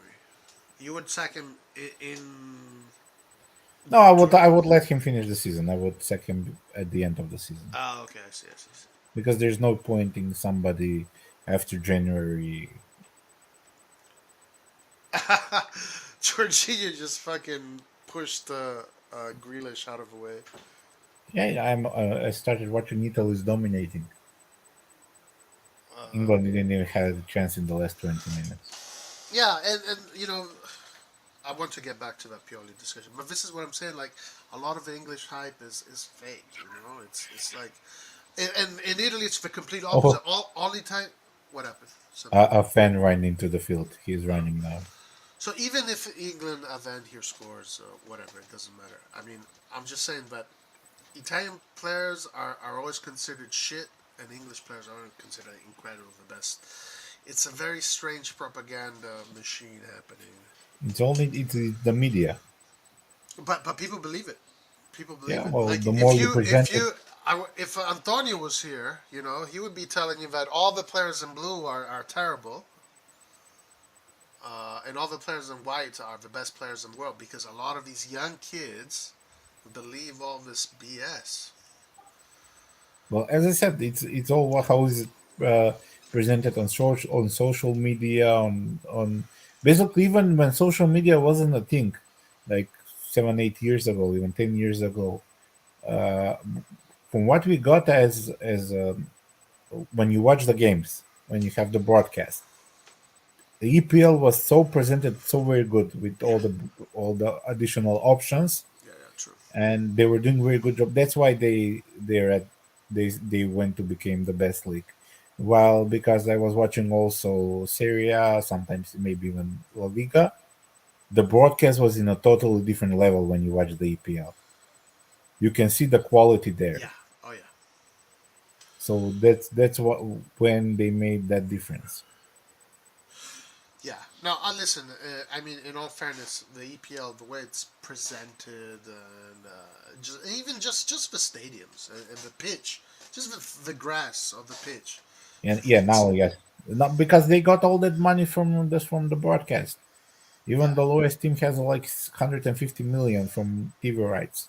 yeah, and also like the English style of football, which is a very open kind of like let's play open football. It's entertaining to watch. It's entertaining to watch. Yeah. So I see why people are kind of Well, the broadcast that made it entertaining to watch. It's what not you mean. that the football was that much better than the other leagues, but the way it's presented is The very important. presentation. Yeah, yeah, yeah, yeah. And also the commentators do a great Yeah, job also the commentators. Yeah, because I say this a lot, but the English commentators of Italian football are just like, Jesus Christ, man, are you are you describing a funeral or are you describing a football game? Like some of the English commentators that are doing the commentaries, and the Italian commentators are absolutely brilliant. They're so good, the Italian commentators.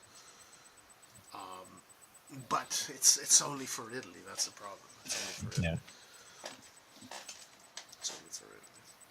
yeah. It's Okay. much easier also because of the language. It's much easier everything to understand in Yeah. Italy because everything is in English, Yeah. even news stuff like that. So Right. a lot more people can get involved. Yeah. Exactly. Yeah. Yeah. I mean, no, no. You can only but buy your hat. They definitely do an excellent job presentation and everything around that. Yeah, absolutely. There's no doubt about that. And that's why every time they fail at the big competition, it's seen as a big fail, even though they didn't have the qual. The best thing they did was in this Euro when they played in the final, but this was the only time that the media didn't overhype them, Right. and they got a result. They were very close, even winning the trophy. Yeah, Sometimes yeah. it's the pressure that And they they cannot didn't get. and they didn't concede almost any goals in this Euro. Yeah, They did pretty well defensively. Marco Lazetic scored in his last game for the U21 tournament. Nice. God, sometimes I forget about Lazetic. yeah. I thought he would get more chances, especially now when we have a lot of strikers injured. I don't know why he's not getting any chances. I guess Pioli just doesn't think he's ready yet for the big Serie A games. But he's still 19, I think. So we are going to see him eventually. We are going to see what this kid is made of. Hopefully this season because he's as you said he's 19. He needs to start getting chances. Yeah, yeah. I mean, it was an investment they made, so let's see what happens. This Nyonto kid, man, he's tiny, but he's a little tank. Yeah, yeah, he's strong, and also I think he plays what right winger, striker, something like that. I think he's, yeah, he can play all three positions up top. Left, center. Well, he has played all three positions up top. I don't know which one is his best. And he's not that expensive. I think he's like 10, 20 million, something like that. Yeah, I think he got sold though. He's at Leeds now. No, I think he didn't complete the transfer. Oh, they didn't complete the transfer, No, but there were images of him with yeah, they the were lead. interested. No, I'm saying there were images with him and the Leeds coach Oh, they talk bought him. talking. Oh Yeah, yeah. Oh yeah, they bought him. Sorry, but he didn't make any appearance for the senior team. Oh, not yet. Mm, Not yet. gotcha. He's also like super young. I think he's either 19 or 18, And something like that. Yeah, he's a youngster. He's also he's been in 19, the 18. he's Sorry. he's 18. Yeah, he's been in the national team, the Italy national team since he was 14, in the youth system.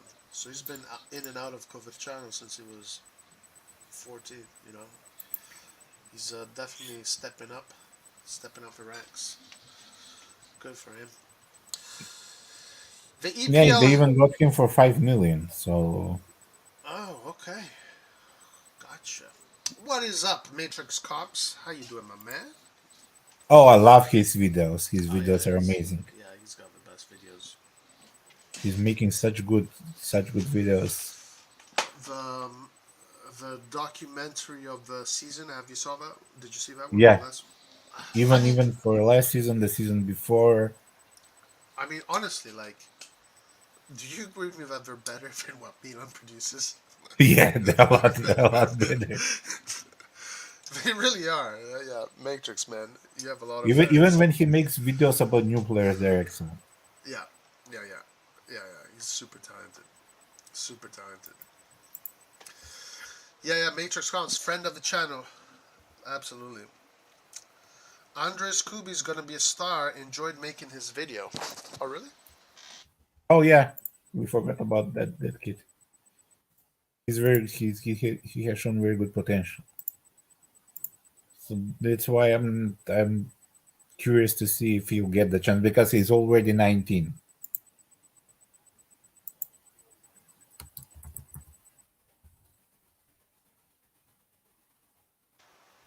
Oh, sorry about that. My thing went out. Enjoyed me. Is it out? Can we watch it? The Yeah, EPL has storylines to every match, hence why people are intrigued. It's the narrative that makes people attached. Yeah, that is actually very true, SSB. That is very true. But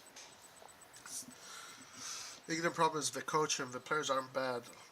Like, look at this game. They don't know how to do the final third. What's up, Nonso? How you doing, my man?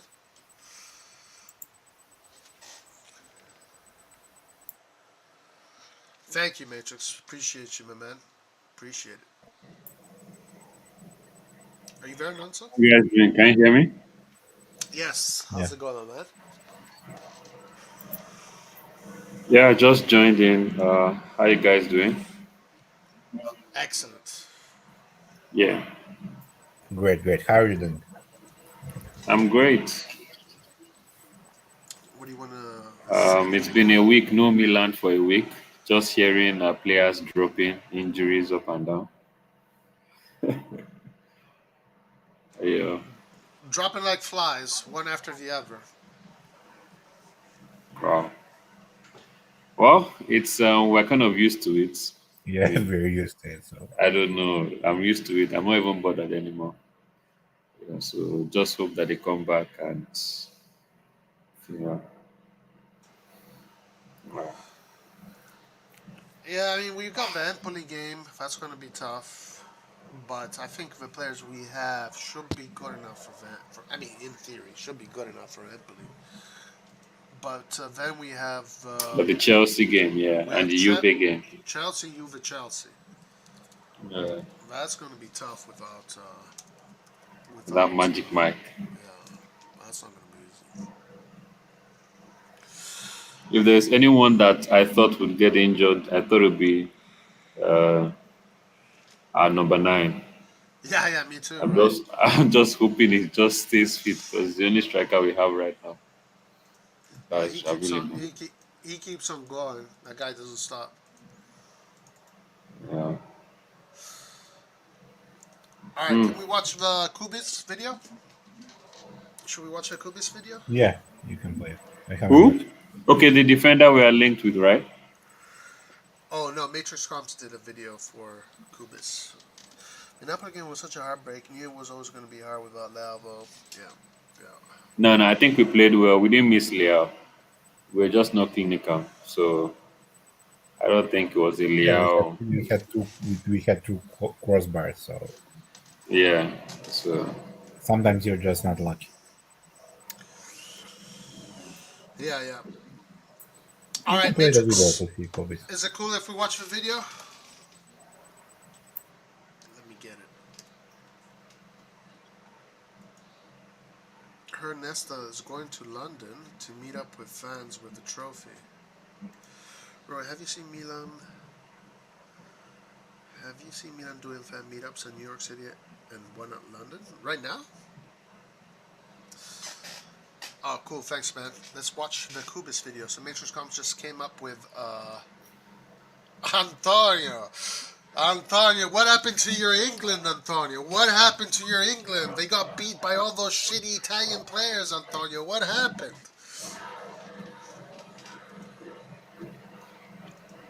All right, let's see Kubi. Kubi's a youngster, Primavera. Made the simple way. Interesting player. He is the Real captain lemon of the juice. Primavera. Captain of 75%. Primavera that in Europe is doing well. Yeah. Europe is doing well. I think it's Abati that is a Primavera manager, right? Look how yeah. big he is. Oh, nice feet. He's from Romania, right? Yeah, He's Romanian. but I think This he guy has is too Italian big for this age group. Oh. He's really big. Oh, yeah, yeah. You know who he kind of reminds me? That Atalanta guy, the Hoyland. yeah. He's got that body like... Yeah, look at him push. They can't stop him. He's huge. Yeah, he has the body of a 27-year-old, a 30-year-old. Nice, good composure. What position does he play? I think he plays center and right? Center back. He and was primarily a right back, but they converted him to center back. Yeah, he's got the body for a center back. Yeah, he's perfect. Damn, he's strong. Yeah, he's strong.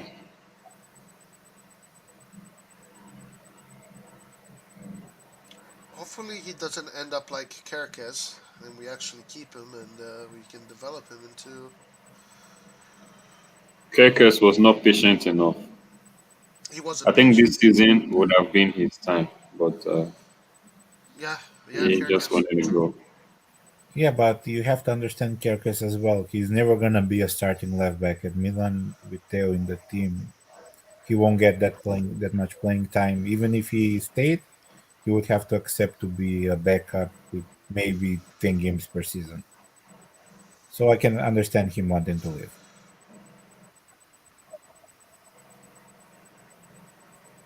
Yeah, absolutely. And he's very good. He's very talented. That's the thing about AC Milan right now. That left back is it's the Theo Hernandez nation, and nobody is taking over that nation at all.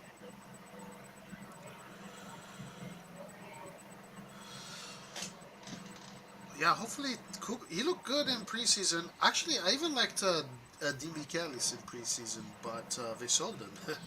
They sold him in the end.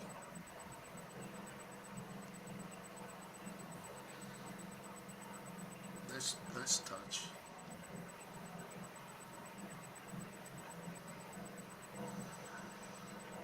Versatile. He's got a good stride of the ball. And plus, he has great Italian job, passport. Matrix, So. for getting the footage and putting all this together. He has an Italian passport. Oh, okay, so he's Italian. He's Romanian, but I think with Italian passport. Does he? Which national teams does he play for? I think for the under 19, something like that. Italy or Romania? Italy. Oh no shit. No. There's something they shit. do in Spain. All teams usually have B teams. I don't know why they don't do it in. Correct me if I'm wrong. In Italy, this guy should be playing in a more competitive environment. Guys, instead of in the Primavera. yeah, If we have a B sure. team that's playing in the league, maybe in the Serie B or something, it will develop much faster. Anyway, guys, great job, Matrix. Thank you for the video. Great job finding footage of Kubis and putting that together. Is Matrix a Milan fan? Oh yeah, absolutely, 100%. He's a super Milanista. Oh, sorry, I lied to you. He plays for the Romanian under 19, Ah, okay, okay, okay. but he has the Italian passport. I I know that see, for a fact. I see, I see. Oh yeah, Matrix is 100% a Milan fan. Actually, I think they should hire AC Milan should hire Matrix Comps to do their work because he does better work than they do. The media team. Even Kubi, his reviews, I think he had for the 26-27 season Champions League. That video was great as well. the the 27 Champions League, the Yeah, 2007 Champions League. Yeah, yeah. that was fantastic. That was fantastic. What do our chefs feed these guys? Not the juice now, Kubis beefed up. Yeah, nice. Forza Milano, Italy won the rated England team 1-0 and even outplayed them. Yeah, we watched the game. It was a good game. Good game by Italy. They did a good job. Well, Donnarumma was not booed today. Oh, he wasn't. Good. So they got it out of their system. Yeah, yeah. Okay, excellent. Because I didn't have the volume on. I just had the game in the background without volume. Yeah, good. Too bad that it's Nations League and it doesn't really count much, but whatever.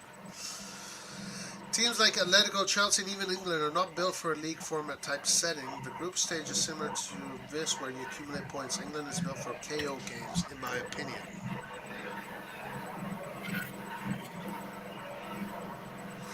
I don't know. Do you guys agree with that? Yeah, maybe they are better in a tournament type of competition because I don't know, they're not playing like a team that much. Do you guys think England can win the World Cup? I don't think so. Can they win it? Yeah. They can. But will they? That's the difference. There's a lot of quality teams. Do you think France can defend the World Cup? I mean, that's a question we can. I mean, France has a The talent, topic. right? If you Yeah, look they at do. I remember watching the French national team roster in the Euros, and I was thinking, man, this team can win the Champions League. Like it looked like a Champions It's League team. stacked everywhere. Yeah, Stacked everywhere. but then they didn't. They lost to Switzerland and they struggled. Mbappe didn't The show up. problem is they don't the unity in the national team has always been a problem. So that's what usually derails them. You know. Yeah, yeah, So that's with right. all That's these right. Pogba put a hex on Mbappe, all these witchcraft things going up and down, you What know. the hell? you know. Wait. It was, So Pogba put on like a spell. What did he do? Can you? yeah, it's When spell United were playing when with United PSG. played PSG. I remember Mbappe had a terrible game, missed a lot of chances. And United ended up winning that game 3-1, I think, after losing the first leg or something like that. So And the story is he paid the witch doctor just for him to play that game better. And after that, told the witch doctor to stop the magic because friends was playing in, I think it was the World Cup, something like that. Wow, Pogba is super superstitious, huh? Hey, really appreciate it, Matrix. Really appreciate it. Thank you, my man. Keep going, friends. My best wishes, Forza Milan. Forza Milan to you, Matrix Crowns. Really appreciate you. 100%. 100%. For in memory of Pippo Inzaghi, this one is for you.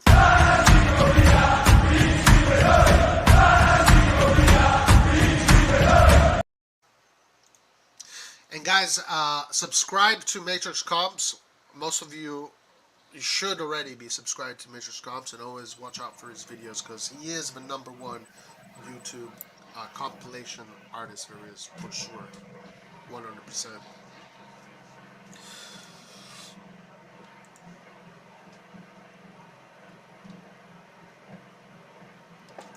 Roy, what has been the most stacked team for national? What Roy? What has been the most stacked team for national team you've ever seen? Uh, I have to. I think it's the last year, the Euros France. I remember watching that team. I'm saying, yo, this looks like Real. It could be like Real Madrid's roster. From the goalkeeper to the whole back line to everybody. But even 2006, Italy had a very good team. Brazil had a very good team in 2002. Germany in 2014. Spain 2010. That team could have easily won the Champions League. It was all players that were winning the Champions Leagues. So yeah, I don't know. Yeah, Brazil 02. Brazil also 98. They were, I think, even better than the O2 team. Brazil 98. Yeah, yeah, that's right. I still cannot believe till this day in the final what kind of bad game Ronaldo had. It's still a mystery. He was poisoned. How they lost that game, right? Yeah, it Yeah. was the only game at the World Cup that he played terrible. I think Platini or some of the French. Some I read recently that they were investigating potential foul play in that World Cup because of how the it was set up. It was set up so certain teams wouldn't face each other, etc., etc. And then you have the story about Ronaldo being poisoned the night before because he had those epileptic um, cases. I don't know if you guys know about that. Yeah, I think they didn't even know till the date of the final that if he will play or not. Right.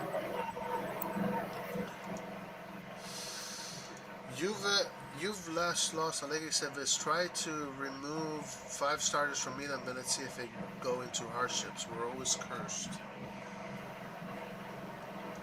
Well, let's see what happens. I don't think much is going to change. I mean, I think that with Milan, the issues that offensively are. Well, I mean, I don't know. I can go on forever about this, but I'm not too happy with what we've done offensively. I'll be honest. USA got bitch slapped by Japan. Des was lost in defense. France 2022, Brazil 02. Who wins? I think I'll go with Brazil.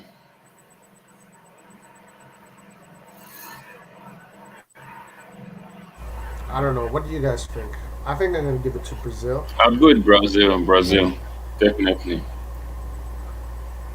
They were That too. team, Ronaldinho, Ronaldo, Rivaldo, Bebeto, Danielson, even Kaká, although he was young then. I think they even have Kaf- Norato. Didn't we have Oh Norato? no, that team was super. And then I was so happy when Rivaldo came. It was Brazil that really made me to love the game. The way they played the game, very exciting, dribbling and all of that. Yeah. That's what made me fall in love with football. Just watching the Brazilian team. And I thought, also, Brazil was the first team that ever played on modern fullbacks. I think they changed the way Exactly. the fullbacks played.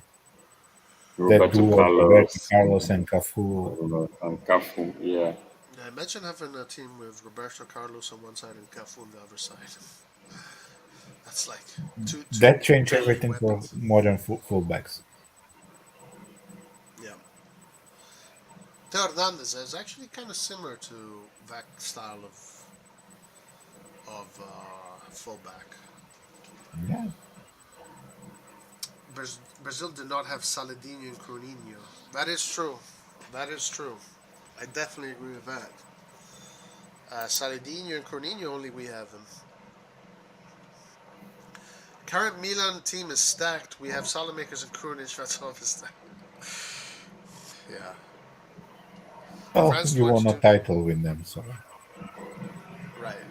France 22 is looking good too, but that Brazil team was fire. Absolutely. So going back to England, you don't think England can win it, Win well, what? they the the World Cup? World Cup. This team? No. I think they can make a surprise like they did on the Euros. But depends now. The media will be hyping them a lot more than they used to. But they show they can make a surprise. I will not be counting them out. Yeah, yeah. I mean, they who did they go? They beat Germany, which is not easy, right? They beat Germany, and then they had, I think, Ukraine and You mean Denmark. France? No, I don't think they beat France in the Euros. Which team are you talking about? England. They got into the final with a fairly, I wouldn't say easy, because Denmark played really good football, so I don't think it was easy to beat Denmark. Ukraine No, had, Denmark outplayed them. yeah, Denmark was playing. Denmark outplayed almost everybody they played against. Denmark was really good, but they beat Germany, and beating Yeah, they Germany beat Germany. Yeah. is not easy. It's not easy. That is a big Then they task. beat Denmark. They beat Ukraine. They Plus, they beat. only till the final they only conceded one goal. Right, and it So was against Yes. Denmark. Against Denmark, yeah. the free kick from the guy that plays in Sampdoria. I don't know. I think Argentina looks very good. They look like a really united group. Leo Messi looks like he wants it. Looks like he wants it. This is his last chance. Mm, I Also, I wouldn't. I think also Spain has a very, very, very good chance to win oh it. yeah, yeah. Spain. That's right. Their style of football is one of the most difficult to They beat. always dominate possession. There are a lot Yeah. of. No matter who, they will dominate you. Also, if Neymar stays fit and continues this form, I think Brazil could be a very, very good option to win it. Brazil, yeah, Yes, absolutely. Brazil they have start. Yeah. What about Germany? No, You don't feel like Germany Germany has no. it this year? They don't. I think they also training generations. They lost their, I don't know, the fear of domination that they dominated the games that much.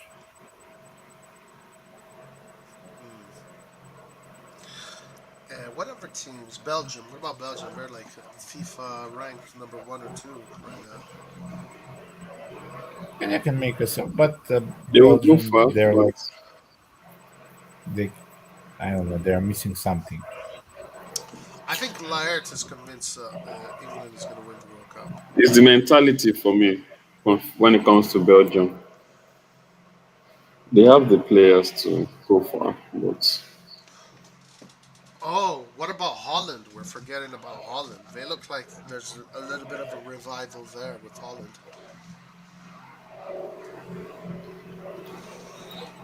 with If Louis Van Gaal as a manager. My dark horse pick is Holland. They're solid at the defense and play good football with Van Gaal. The problem is they don't have the quality attack of previous generations. I wish we played in the World Cup. Only Italy can defeat Brazil. You guys think Mirante is a better keeper than Tata? I don't think so. No, no. Now Tata is not even in the Champions League. Uh, wow, this Manian injury is really bad. well, the problem But is Mirante hasn't played for a long time. That's the only problem. exactly, exactly. Brazil looked good as well today. Fluid attack. Brazil played it as well. I didn't know about that. Since Mike is gone, how are we going to play? Long passes, we might need Kier for his crossing. Ah, yeah, maybe that's a good point.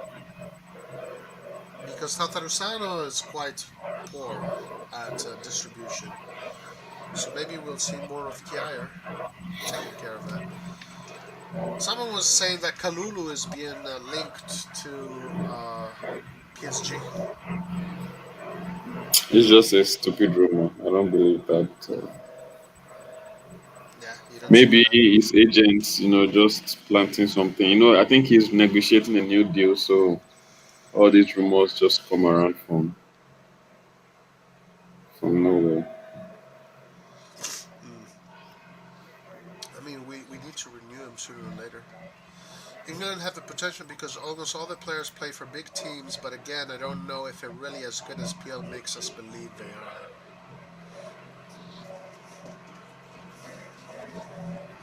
Yeah. They have the players. It's the manager. I'm not. He's too conservative. What about African teams?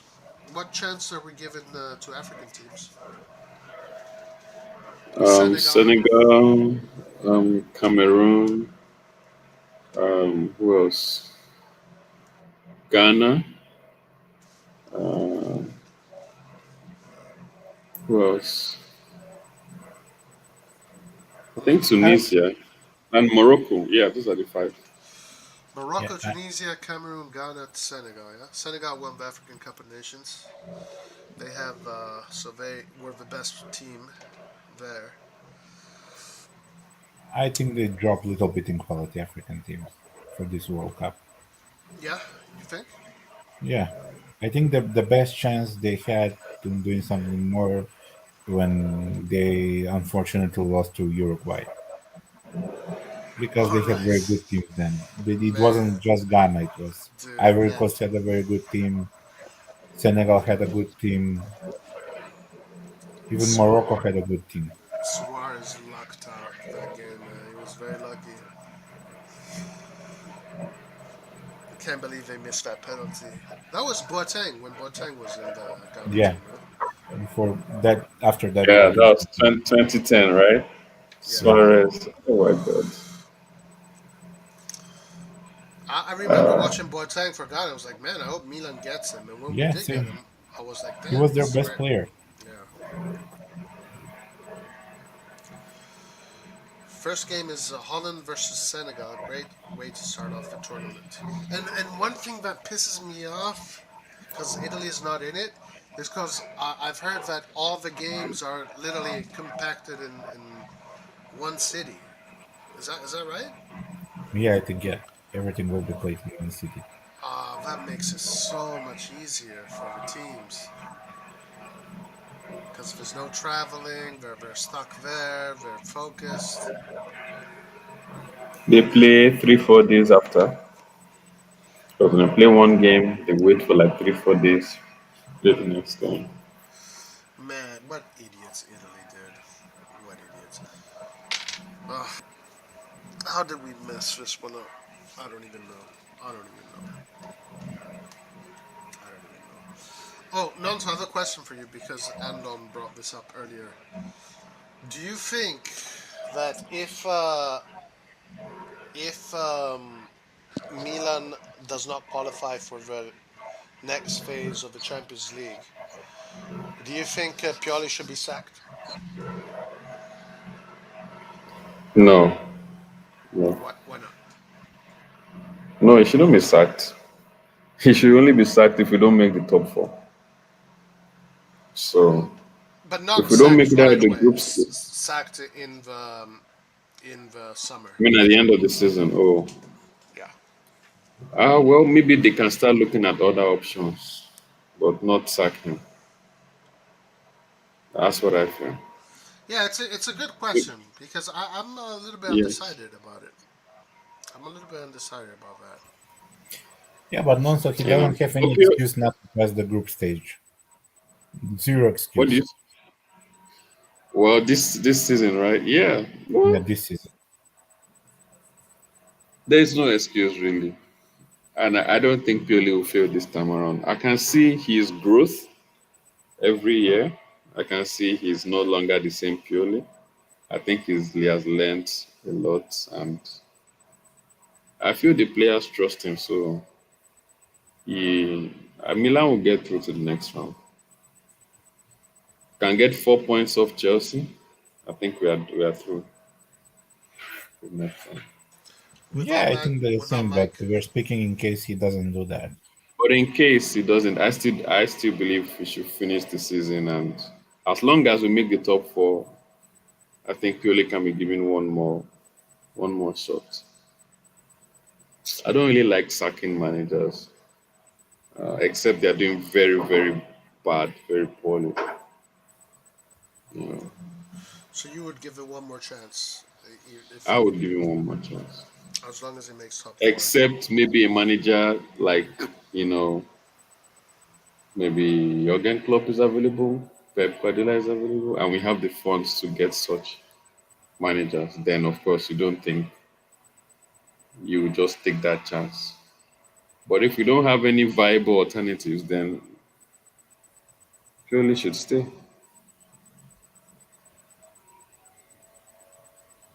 Or maybe Carlo Ancelotti becomes available. Carlo Ancelotti. Although it says Real Madrid is going to be his last job before he retires. So Yeah, I think he's going to go with the national team after that. I bet he's going to finish with the national team. I think he. When was it? 2006 Italy won the World Cup, or Yeah, 2006. 2006, and this World Cup is in 82, 2006. I think there's like a stupid legend that he said Italy makes a World Cup final every so many years, and that's when he's going to become the coach. Obviously, I think it's the next one. I think it's the next one. I can't remember what it was. Andon, Pioli has excuse limited budget, but the summer's bigger pull to get his players. But that's not a good excuse enough not to pass the group stage. I'm not speaking about winning titles. I'm speaking only about passing the group stage. Yeah, just passing the group stage. Pioli needs 3 more years with some good mercato, and then we can evaluate him. No, you cannot wait that long in modern football. I still think we don't sack him, even if we don't make it out. Who knows? We might win the Europa League.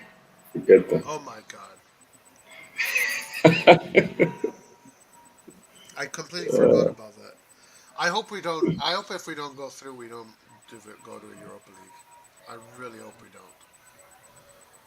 That competition means nothing, zero. I mean, I know you got. I know you want to win it, or not. So maybe you do. Any competition Milan is in, we honor it. We try to win it. That's how I see it. So I would rather finish fourth in the group stages. Yeah, when it comes to Europa League, I would rather finish fourth than playing in Europa League. Oh, really? I thought you were pro Europa League. No, it's not a Milan level competition. Yeah, I but if think you like. win it, you go straight to the Champions League. You are seeded. So And then I think you give another Italian club a chance, right? exactly, you give another Yeah. Italian club. Good. Plus, it's not that payoff. The payoff is not that great financial. No, it's not. It's terrible. So there's no point basically in playing Europa League. We get that second star. But I think injuries really killed us that year. You imagine if we had a proper striker, not Samu Castillejo. I think we would have beaten Manchester United and got into the semi-finals. And who knows what would have happened. Who did Manchester United play in the semifinals? Do you remember? It was one weak ass team. Can't remember now. Ah, it was a weak team. Yeah, yeah, yeah. Yes. Right, And then he played Villarreal in the final right. where they lost on penalties. Yeah. There's So not enough quality like other teams. If players get injured, no quality replacement. So it's not Pioli's fault if we don't qualify. Now, what about that? And what if, like loser Magic Mike, Theo Hernandez for these big games against Chelsea? What quality? You are playing against Dinamo Zagreb and Salzburg. Even with those injuries, team like Milan should have enough quality to beat them. Mm. So you think? What about Chelsea? What about Chelsea? Well, Chelsea is a different story. Chelsea spent 300 millions on transfers. Gotcha. So in that area, we cannot compete with Chelsea. But what we can do is compete with these other teams. So Gotcha. again, really, there's no excuse not to pass the group stage with these players. Last summer transfer was so bad that Piolio didn't even get the players he wanted after winning the trophy.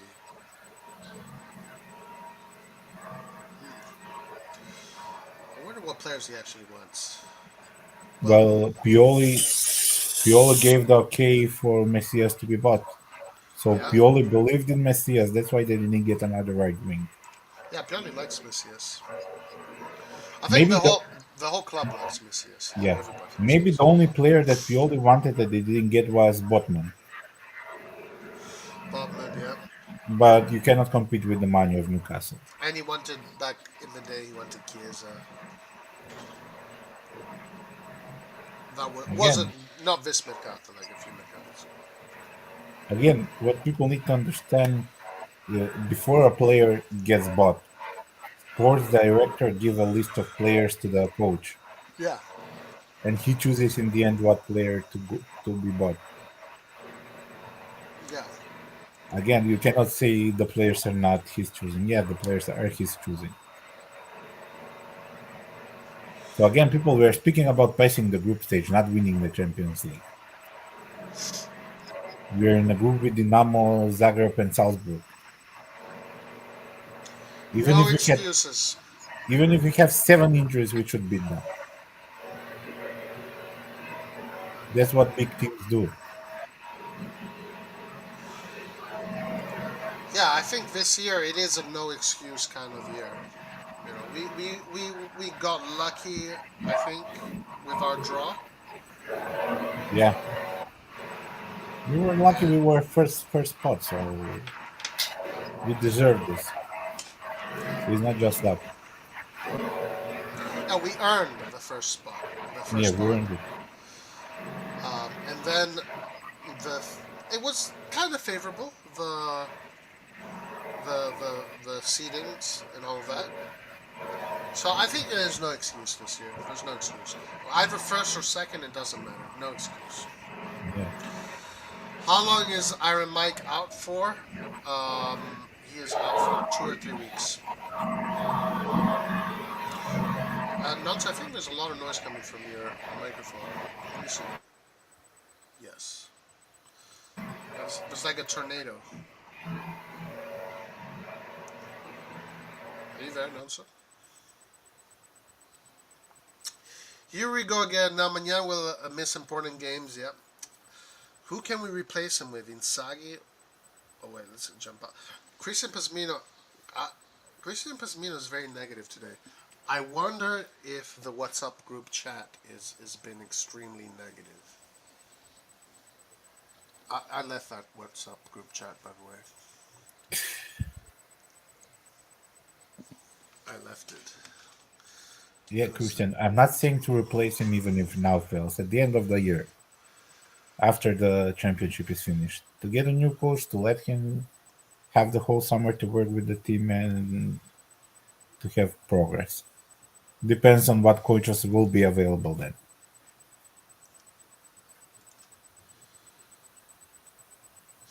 Oh, right. Pioli wanted Berardi. Yeah, that's true.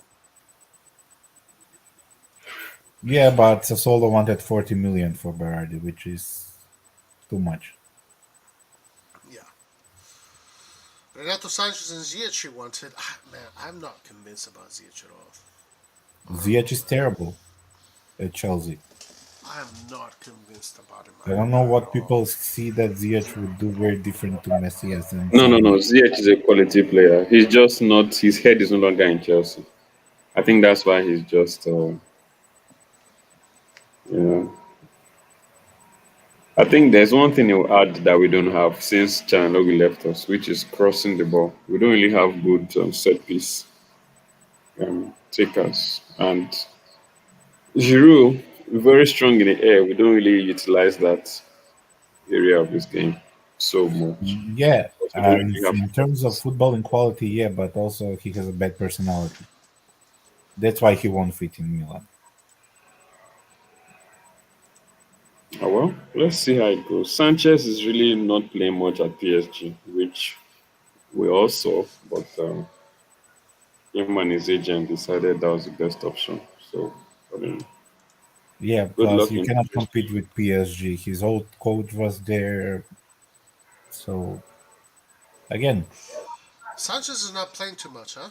From what I'm No, observing. he's not. Just comes in final 10 minutes, 5 minutes. Yeah, So Vitinha you win. seems like he's a preferred option to him. not even Case is playing that much. So again, they need to see.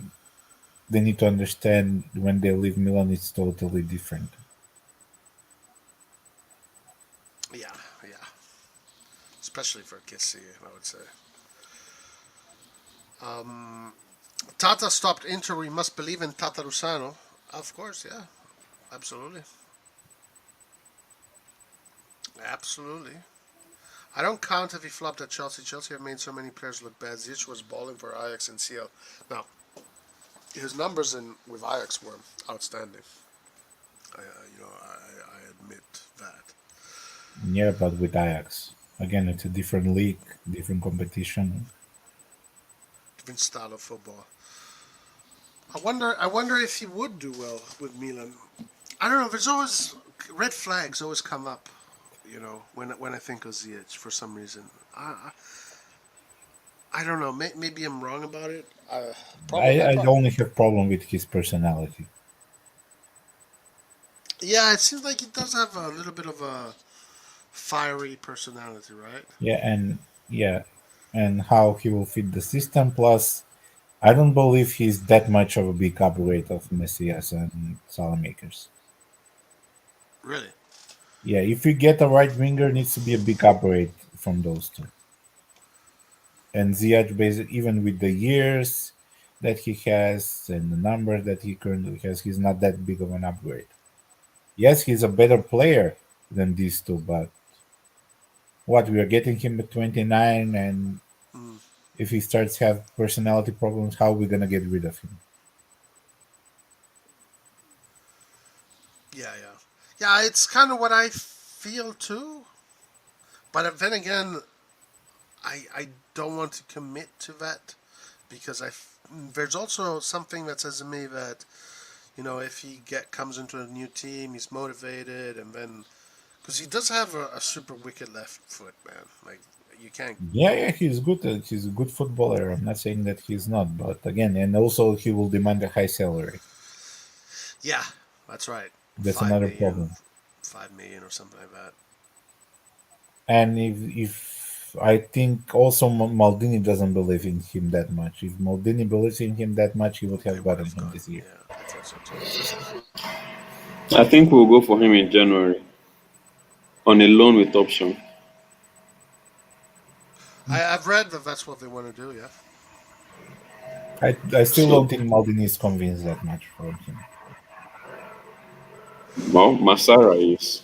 We've been linked with him. Not it's not to this season. Even last year, we're also linked with him as well. There's this So, Dutch player from the second division of Holland, 19-year-old right winger that is linked to Milan. They're looking at him. Oh, do you guys know what his name is? I forget his name. No, I don't know. They've But talked about Doku as well, oh yeah, I've who's saw they spoke Nathan's about. favorite. Right, right. I'm sure Nathan is going crazy. yeah, Yeah. maybe Doku will be a good choice because he's Belgian and we have so many Belgian players in the team. Yeah, and he's young. He's But still so again, young. we have to start to look at Italians because we need Italians in the team. Yeah, yeah. Yeah, we do. We do. Wow. We don't really have Chelsea. many Italians in our team. This Does guy is. Chakatore has Italian passport? I think Shakatori would be considered Italian, though. Not Italian nationality, but Italian in the system. Dominic Berard.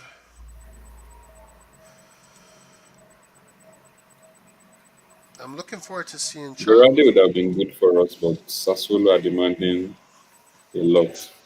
and he just signed a new contract. So And they gave him the number 10. But the problem is with Berardi, I don't think he has the mentality to go to a big club. yeah, he would have forced his way out if he wanted to. But And and also, I'm really disappointed how he played with Italy. Well, you're probably happy.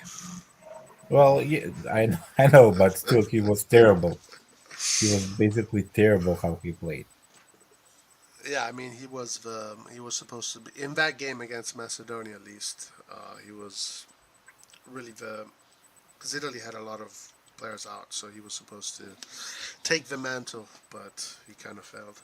And I think he made the right choice with extending the contract. He even knows that. So that's why he extended the contract with Sassuolo.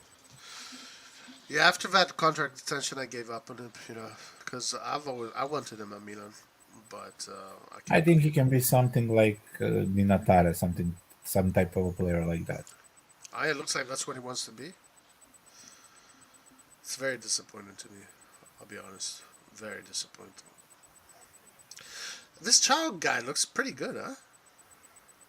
Yeah, that's why I'm confused with the Spezia guy. Why they're asking him?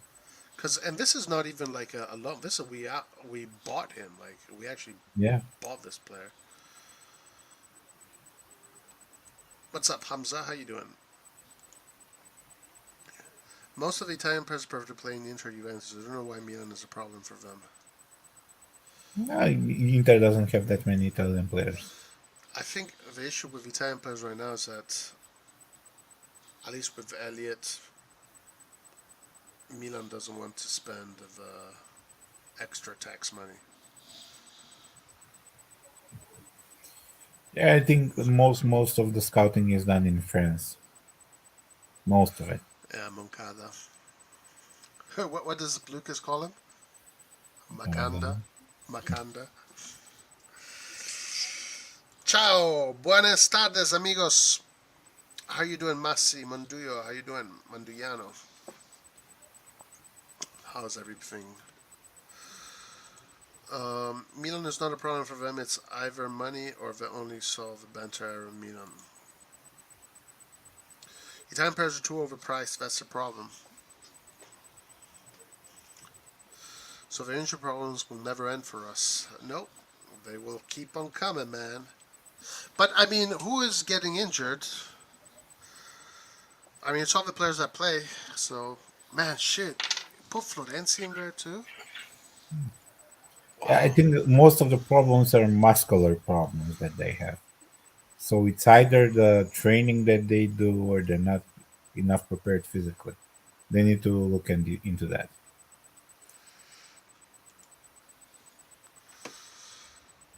Nonso, I don't know if we spoke about this with Andon earlier, but right now CDK is in the eye of a storm in Italy. And he's being criticized because they're not seeing enough of him. CDK, right? Yeah, I don't know why he's being criticized. Honestly, to me, he's doing very well.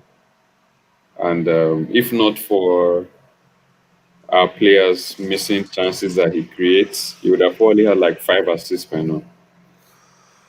So I feel he's doing well. To me, of course he can obviously do better. He needs to get a goal or two, but he creates a lot of opportunities that we don't take. So even makes the key passes. I read a stat that I think he's number one or number two in the league for key passes per game. yeah, So he's number one, but he's also another negative stat is that he has zero shots on goal. yeah, he doesn't shoot much. That's why I say he needs to assert himself more, call for the ball more. You know, he's just doing the bare minimum at the moment. But I don't think he should be criticized. He's just 21 years old and he needs time. It took Leao 2 years to be the Right, right. Leao Yeah, yeah, that everyone wants now. So yeah. I I think all think these. No, I I think agree. those fans are just silly fans. Just Yeah, I they think should it's just all calm down. unnecessary. It's all unnecessary unnecessary criticism. But maybe put some fire up his butt, because he does need to get rid of his shyness a little bit. So, being Yeah, pushed will help that because then he will want to prove something. So it's all good stuff in the end. Roy, have you seen the interview? It's on YouTube. How AC Milan became Billion Dollar Club by Kasper Stalsvig. Yeah, I did see it. Yeah, it's very good. yeah. I've not watched it, but I saw it. I've not watched it. By the way, he was asked. The guy that being interviewed was asked about the Super League, and he tried to dribble the question, but it kind of seemed like he was for it.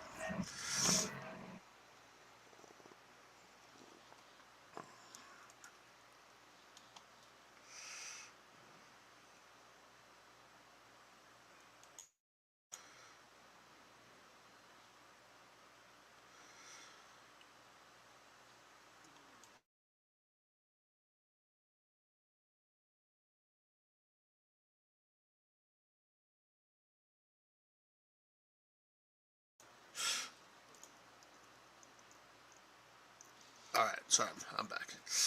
Um, yeah, I saw it. It's really good.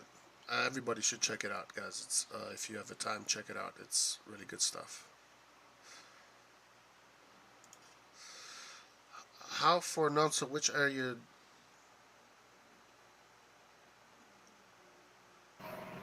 What is this one? It's which AC Milan fan club, bro?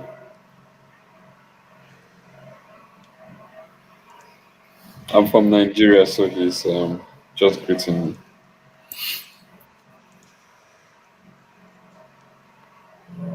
Please let me know what fan club that is. What do you support the national team, the Nigerian national team? Of course, I do. What do you We think didn't go of to. We're not going to the World Cup, so that's sad. what do you think of Lookman? He looks good. I like him. Is he does Still has a lot to grow. But, does he play for England or Nigeria? I'm not even sure. I know he started at the England under 21s. I don't know if he plays. He looks good, man. He looks like a really good player. Atalanta, their scouts are don't mess Yeah, around. I think yeah he plays for Nigeria now. He started off in the England youth ranks, but I think he's now playing Oh, for the it Super. was this guy. This guy here. This guy here. Very interesting. Right wing. Young, very skillful. I think Milan scouts are looking at this guy. Johan Bakayoko. Oh, he's Belgian. Belgian and Ivory Coast. 19-year-old. He's left footed, but he plays on the right. Very, very skillful player. And he plays for PSV or what? Well, 17 goals and 12 assists. That's a lot for a 19-year-old. Yeah, I think that was for in the, but still in the second division, I think. But still, those are really good numbers, right, for a 19-year-old. Very talented kid. Very talented. Very interesting player. Um, uh, he wants to. Yeah, like Super League, how in order to grow, you need to spend more money, and Elliot said no to it. Mm. Yeah, guys, check out that interview. It's really good. It's really good. CDK was the only big signing Milan made, so the exception was high. CDK is for the future. Yeah. Yeah, he's got a very Ziyech esque left foot. Um, but he's very talented, very talented. So I wonder if Milan can probably, look at this player.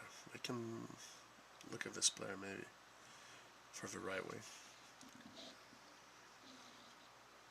But I think these PSV players are difficult to get.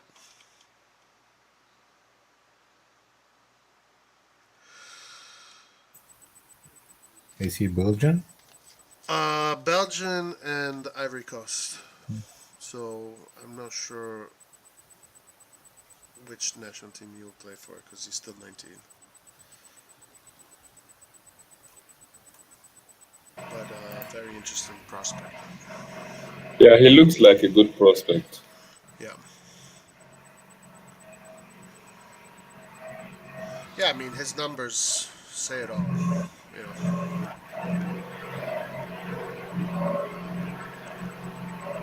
Yeah, he has good passes.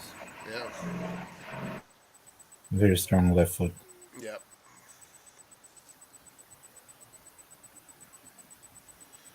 Yeah. 19.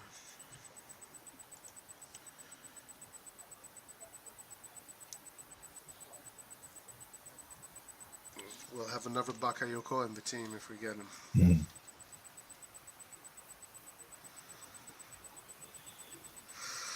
Yeah, he's another player that Milan was looking at. It's understand. Oh yeah, I read that. Not enough for CDK. He needs to give more for the team. Sometimes he just stops and refuses to retrieve the ball. But Diaz never stops running. Do you guys think Milan will get Diaz in the end? Well, for 20 million, I think Not you for can. 20. Well, Not for 20. it's not that big of a price for Diaz, to be honest. People are just hating. Again, I don't know what people are expecting him to do, but this season he's very good. I think I think CDK, the competition with CDK of course. has really helped him. So, but not. I don't think we can buy him for 20 million. If Milan wants to buy him, anyways, I Maybe don't they can think that do 20 million. what they did with. The thing about Diaz that to me seems strange is that Diaz is actually getting paid a lot of money, but a lot of that money is being paid by Real Madrid. Real Madrid is paying most of the salary. I don't think Milan is going to pay what's all that chunk of change, for Diaz in the end. I'm not sure. I'm not sure.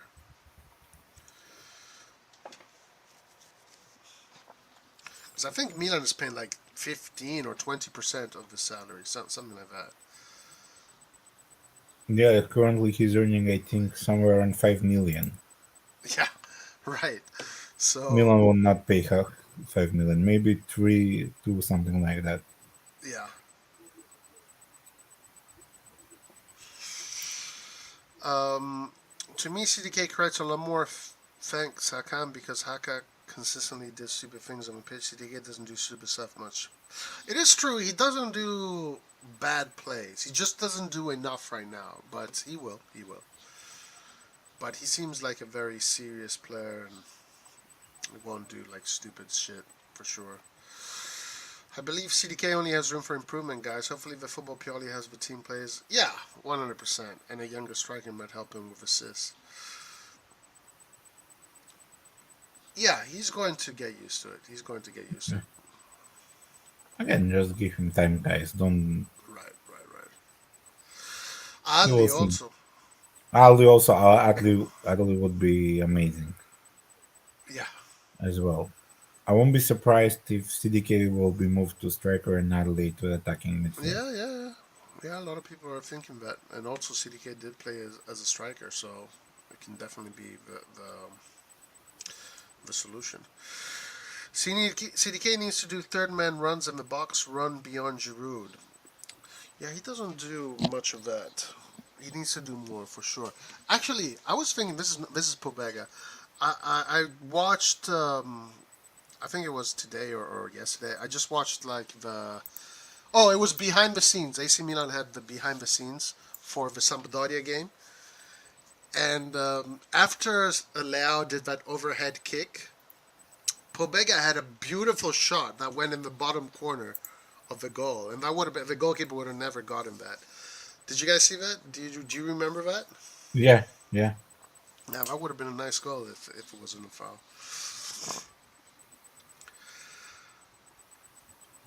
Yeah, Ali looked good in those 10 minutes against Napoli. So maybe we are going to see him. There will be a lot of games in next month. I think everybody will get their chance. Yeah. How do I join? Oh, Even I really want to see also more from Pobega, from Adley, from Des. We have very good options on the bench, yeah, and everybody is so young, so they can only get better. They cannot get worse. absolutely. What's up, Senior Green? Even Yeah. today, now when I saw the last 20 minutes of the Italy game, Pobega was doing very good. Do you guys have a new Discord yet? We gotta put it together.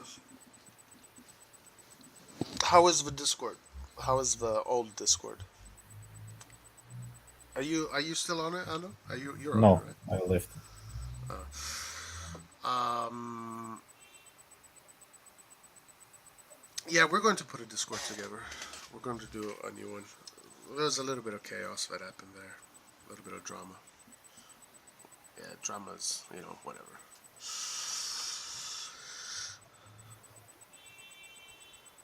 Uh, yeah, anyway, this player here seems interesting, huh? 19. Could be an interesting prospect. Skillful. Yeah. But I think Talented. they will go with a little bit more ready player. For the right wing? Yeah. Like who? Who do you think? I don't know. Maybe they will get Doku. Doku is a little bit more Oh, experienced. Doku.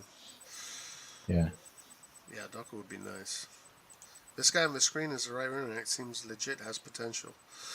Yeah, he's one of the players that Milan is looking at for the right Because wing. this guy is very talented, but we will still have to wait him 2 seasons to. Oh yeah, for sure. I mean, he's 19. He's 19. Man, I don't think we will sell both Messias and Salmakers to make space for two new right wingers. No, no, no, I don't think so either. I don't think we're selling Salamakers. I don't think we're going to sell Salamakers for a long time. Yeah, also, I think it would be a huge mistake to sell him. Yeah. Maybe you can make a case for Messias. Yeah, Messias, yeah, maybe we can get like Because, 15 million cause, at max. yeah, I mean, he's.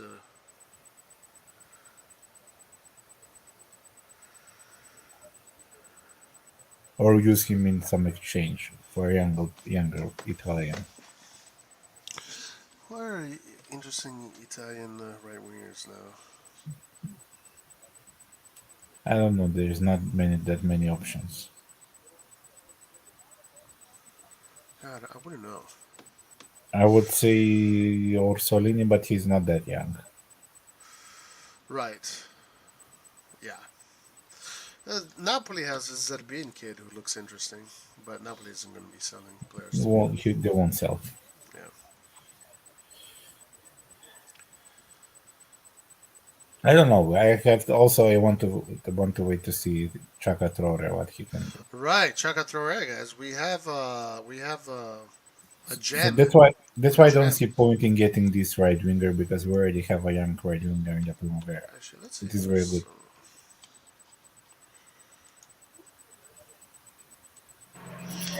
But Chakachare is more of a left winger. No, he's a right winger. He's I a think pure. I think I've been seeing that he's been playing on the right, Lonzo. Hmm.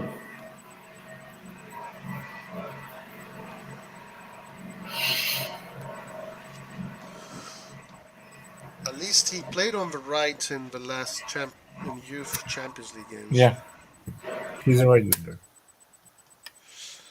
With us, with AC Milan, he did play. Um, he did play on the left. Yeah, he's a right. He can play every position, but his primary is a right winger. Isn't he?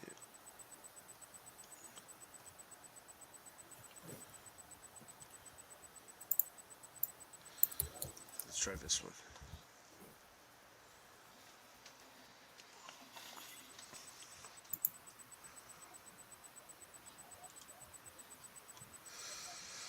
You lose some offense with Messias, but you lose both offense and defense with Salamakers. Yeah, I don't think we're going to be selling Salamakers anytime soon. Salah not going to raise up and CDK settled in, you can tell. Let's sign this dude right now. Well, Bakayoko, he's a baller.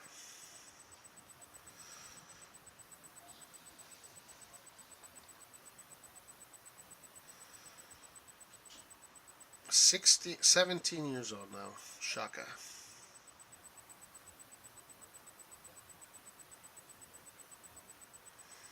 He's got the little magic skills.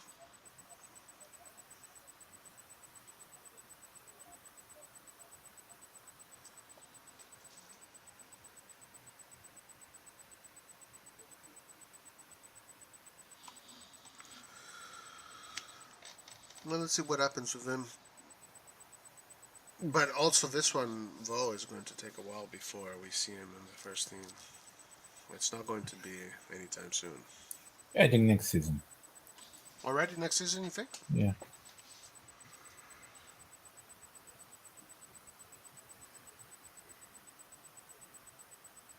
But if he continues like this in the Primavera, I think next year, and if he continues to show good games in the Youth League,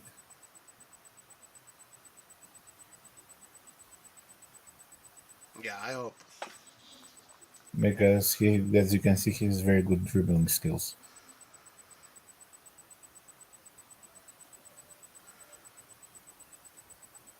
Yeah, he's super talented.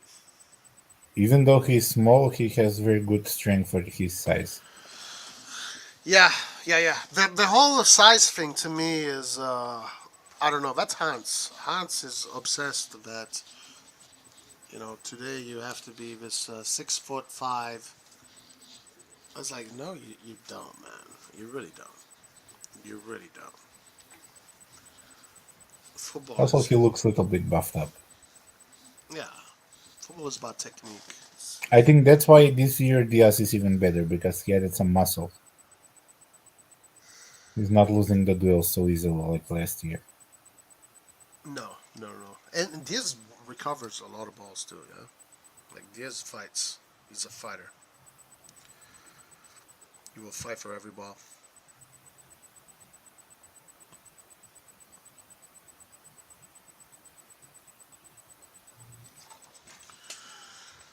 Chaka Traore.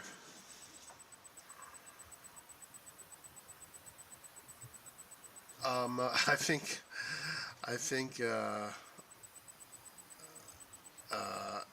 Clint says that Chaka Traore is actually not 16 or 17. Clint is convinced that Osimhen is 30 and Chaka Traore. Have you seen Jose Mourinho feature in a music video? No. What music video? Yeah, there's some rapper from England, and Mourinho featured in the video. Who would you get as a coach, Andon? Well, I don't know. There's not that many available options, but I think either Klopp, if he ends his team with Liverpool, would be a very good option. I like his style of play. And even so, I would also love to see Pep at Milan. Who? Maybe Pep Guardiola. Oh, Guardiola. Maybe not right now, because even with budget, with everything, is Do not you possible. think Milan will ever get to that level of being able to Yeah. get Pep? Yeah, in 5 seasons, yes. That's a lot of money, man. I'd go with Hansi Flick of Germany.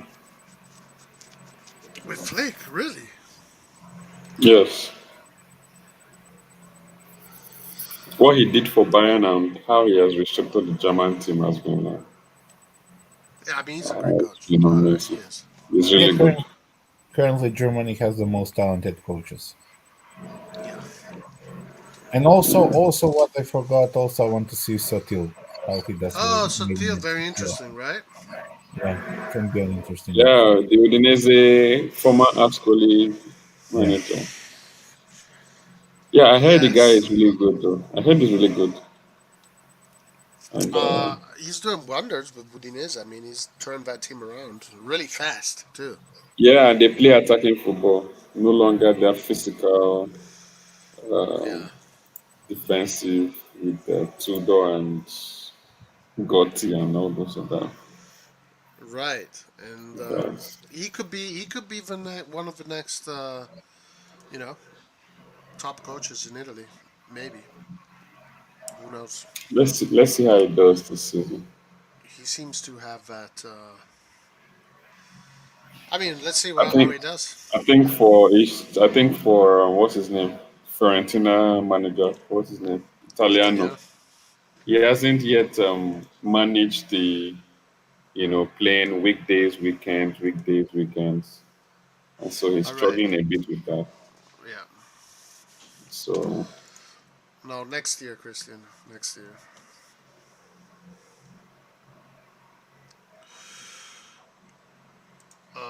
Is Larry vlogging or do we have to use Kangoo for it? I don't know.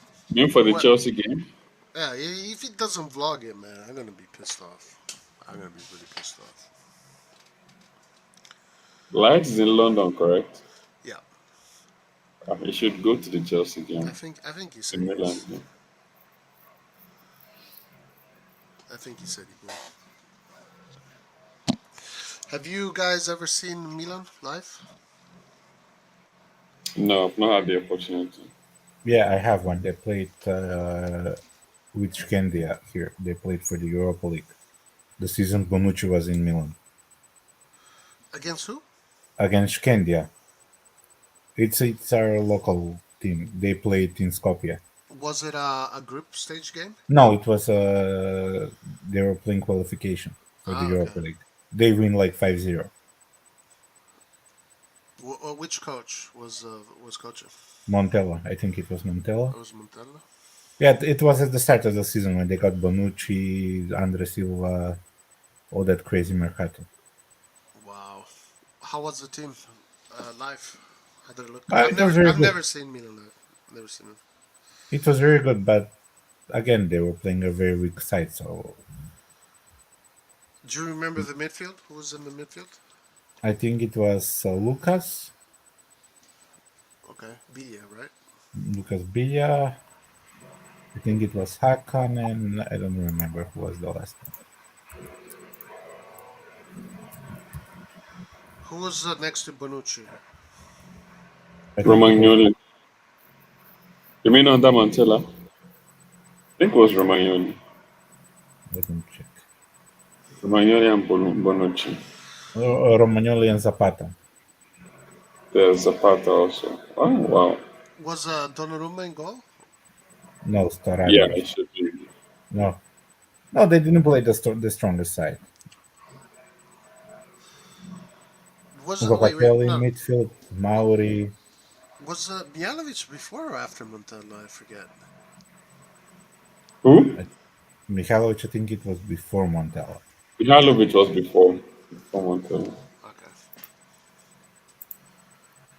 So that season, Donnarumma was the No, he was in the team, but he was in he the team. wasn't brought up for this game. Storari was the goalkeeper. And then offense was under Silva and who else? And Cutrone. Cutrone. Wow. That was the time that when we played 3-5-2. 3-5-2. Yeah. And who were the? Oh my God, I hate the. I can't stand the other guy. Who were the wingbacks? Calabria Antonelli. What Calabria? And Luca Was it Antonelli. not Ricardo Rodriguez that played that time? Was it? Okay, Yeah, no, no, no. Rodriguez was in the team. Yeah, yeah. Yes, Ricardo Rodriguez, yes. The Wolfsburg. But this was the time when Montella tried that stupid 3-5-2 formation. Yeah, players needed. After he got demolished by Lazio, Yeah. he changed everything. He should have never changed. I don't understand why he changed the formation after he got demolished by Lazio. He should have just kept the 4-3-3. I really had high hopes for Cutrone, but I don't think we nurtured him well. Well, Gattuso said that Cutrone was like complaining in the locker room, and he was making a difficult atmosphere in the locker room. Like and when he wasn't being played, he was making it, the locker room feel it. And Gattuso, I remember Gattuso saying that, you know, he was being. That's not how you want to develop. It was a bad way of developing, and he kind of put himself in that situation. But then someone else said, well, maybe he had the right to feel that way because he was doing well, and the other options weren't. I don't know, but essentially that's what Gattuso said about him. He definitely We had made a that. lot of mistakes that year. We made a lot of mistakes that year. Yeah. Fassone and Mirabelli. Oh my God. But, oh Lord. That was awful. And till this day, Mirabelli is taking. They, he's saying that he's part responsible for Milan winning the Scudetto. Yeah. He's still talking about it. He's still sour about the whole thing. Yeah. Yeah. But thank God that period is over. Thank God. How did you feel when we signed Bonucci that year? How did? How did you feel when we signed Bonucci? Can you hear me? Yeah. Yes. Um. mm, Honestly, how did you I was feel? I was I was very happy. I was very happy because Yeah. Same. Yeah, I Bonucci. was really happy too. Yeah, Bonucci at the time was But one of the he best. proved that he cannot play without Chiellini and Barzagli. I'll be honest with you. Like during that whole period, I didn't. I thought we had a team that was good enough to finish top four every year. I mean, I don't understand how we couldn't finish top four every year. Obviously, something was not happening. Um, Well, it was the players were bought without any kind of plan. They were just buying players. yeah, and obviously they weren't being they weren't being catered to I don't know, be fighters. I mean, if you look at those rosters back then, like, what was our excuse to They, not on finish in the paper, top four? on paper, when they bought that many players and paid 250 million, wasn't that bad of a mercado. It was great. They got some very good players. They got some talented players. They got some experienced players. They bought on paper everything good, but they didn't manage to implement that well. Because I don't know Yeah, about you guys, but when they got Ricardo Rodriguez, I thought, "Well, finally we have a very good left back." I mean, I thought it was good enough Yeah, he was really for good in Germany. He was. At He Milan, he was. just was himself. Also, Lucas Billa was Lazio best player and best even in Serie A the season before Yeah. that. Yeah. I mean, in 2015 we finished seventh under Sassuolo. I only had a problem with the Kalinic and Borini signings. Those were the ones I was really, But you even know. even Kalinic had a very good season before that. He scored like 20 goals for Fiorentina. Yeah, he was awful with us. Yeah, but I wasn't convinced. I mean, we had the opportunity to sign Aubameyang, Belotti, settling for Kalinic was really Yeah, but for like a Belotti, I damn. think I asked like 100 million, something like that. Yeah, I know. So again, the transfer were not, and even Borini was not that bad. he was bought for a cheap price, and he played very decent. He covered most of the positions, but again, they didn't implement everything very well. There was no plan. They're just buying There was no players. point. Yeah. Even I was very happy when they bought Hakan. At the time, Hakan was a very promising player.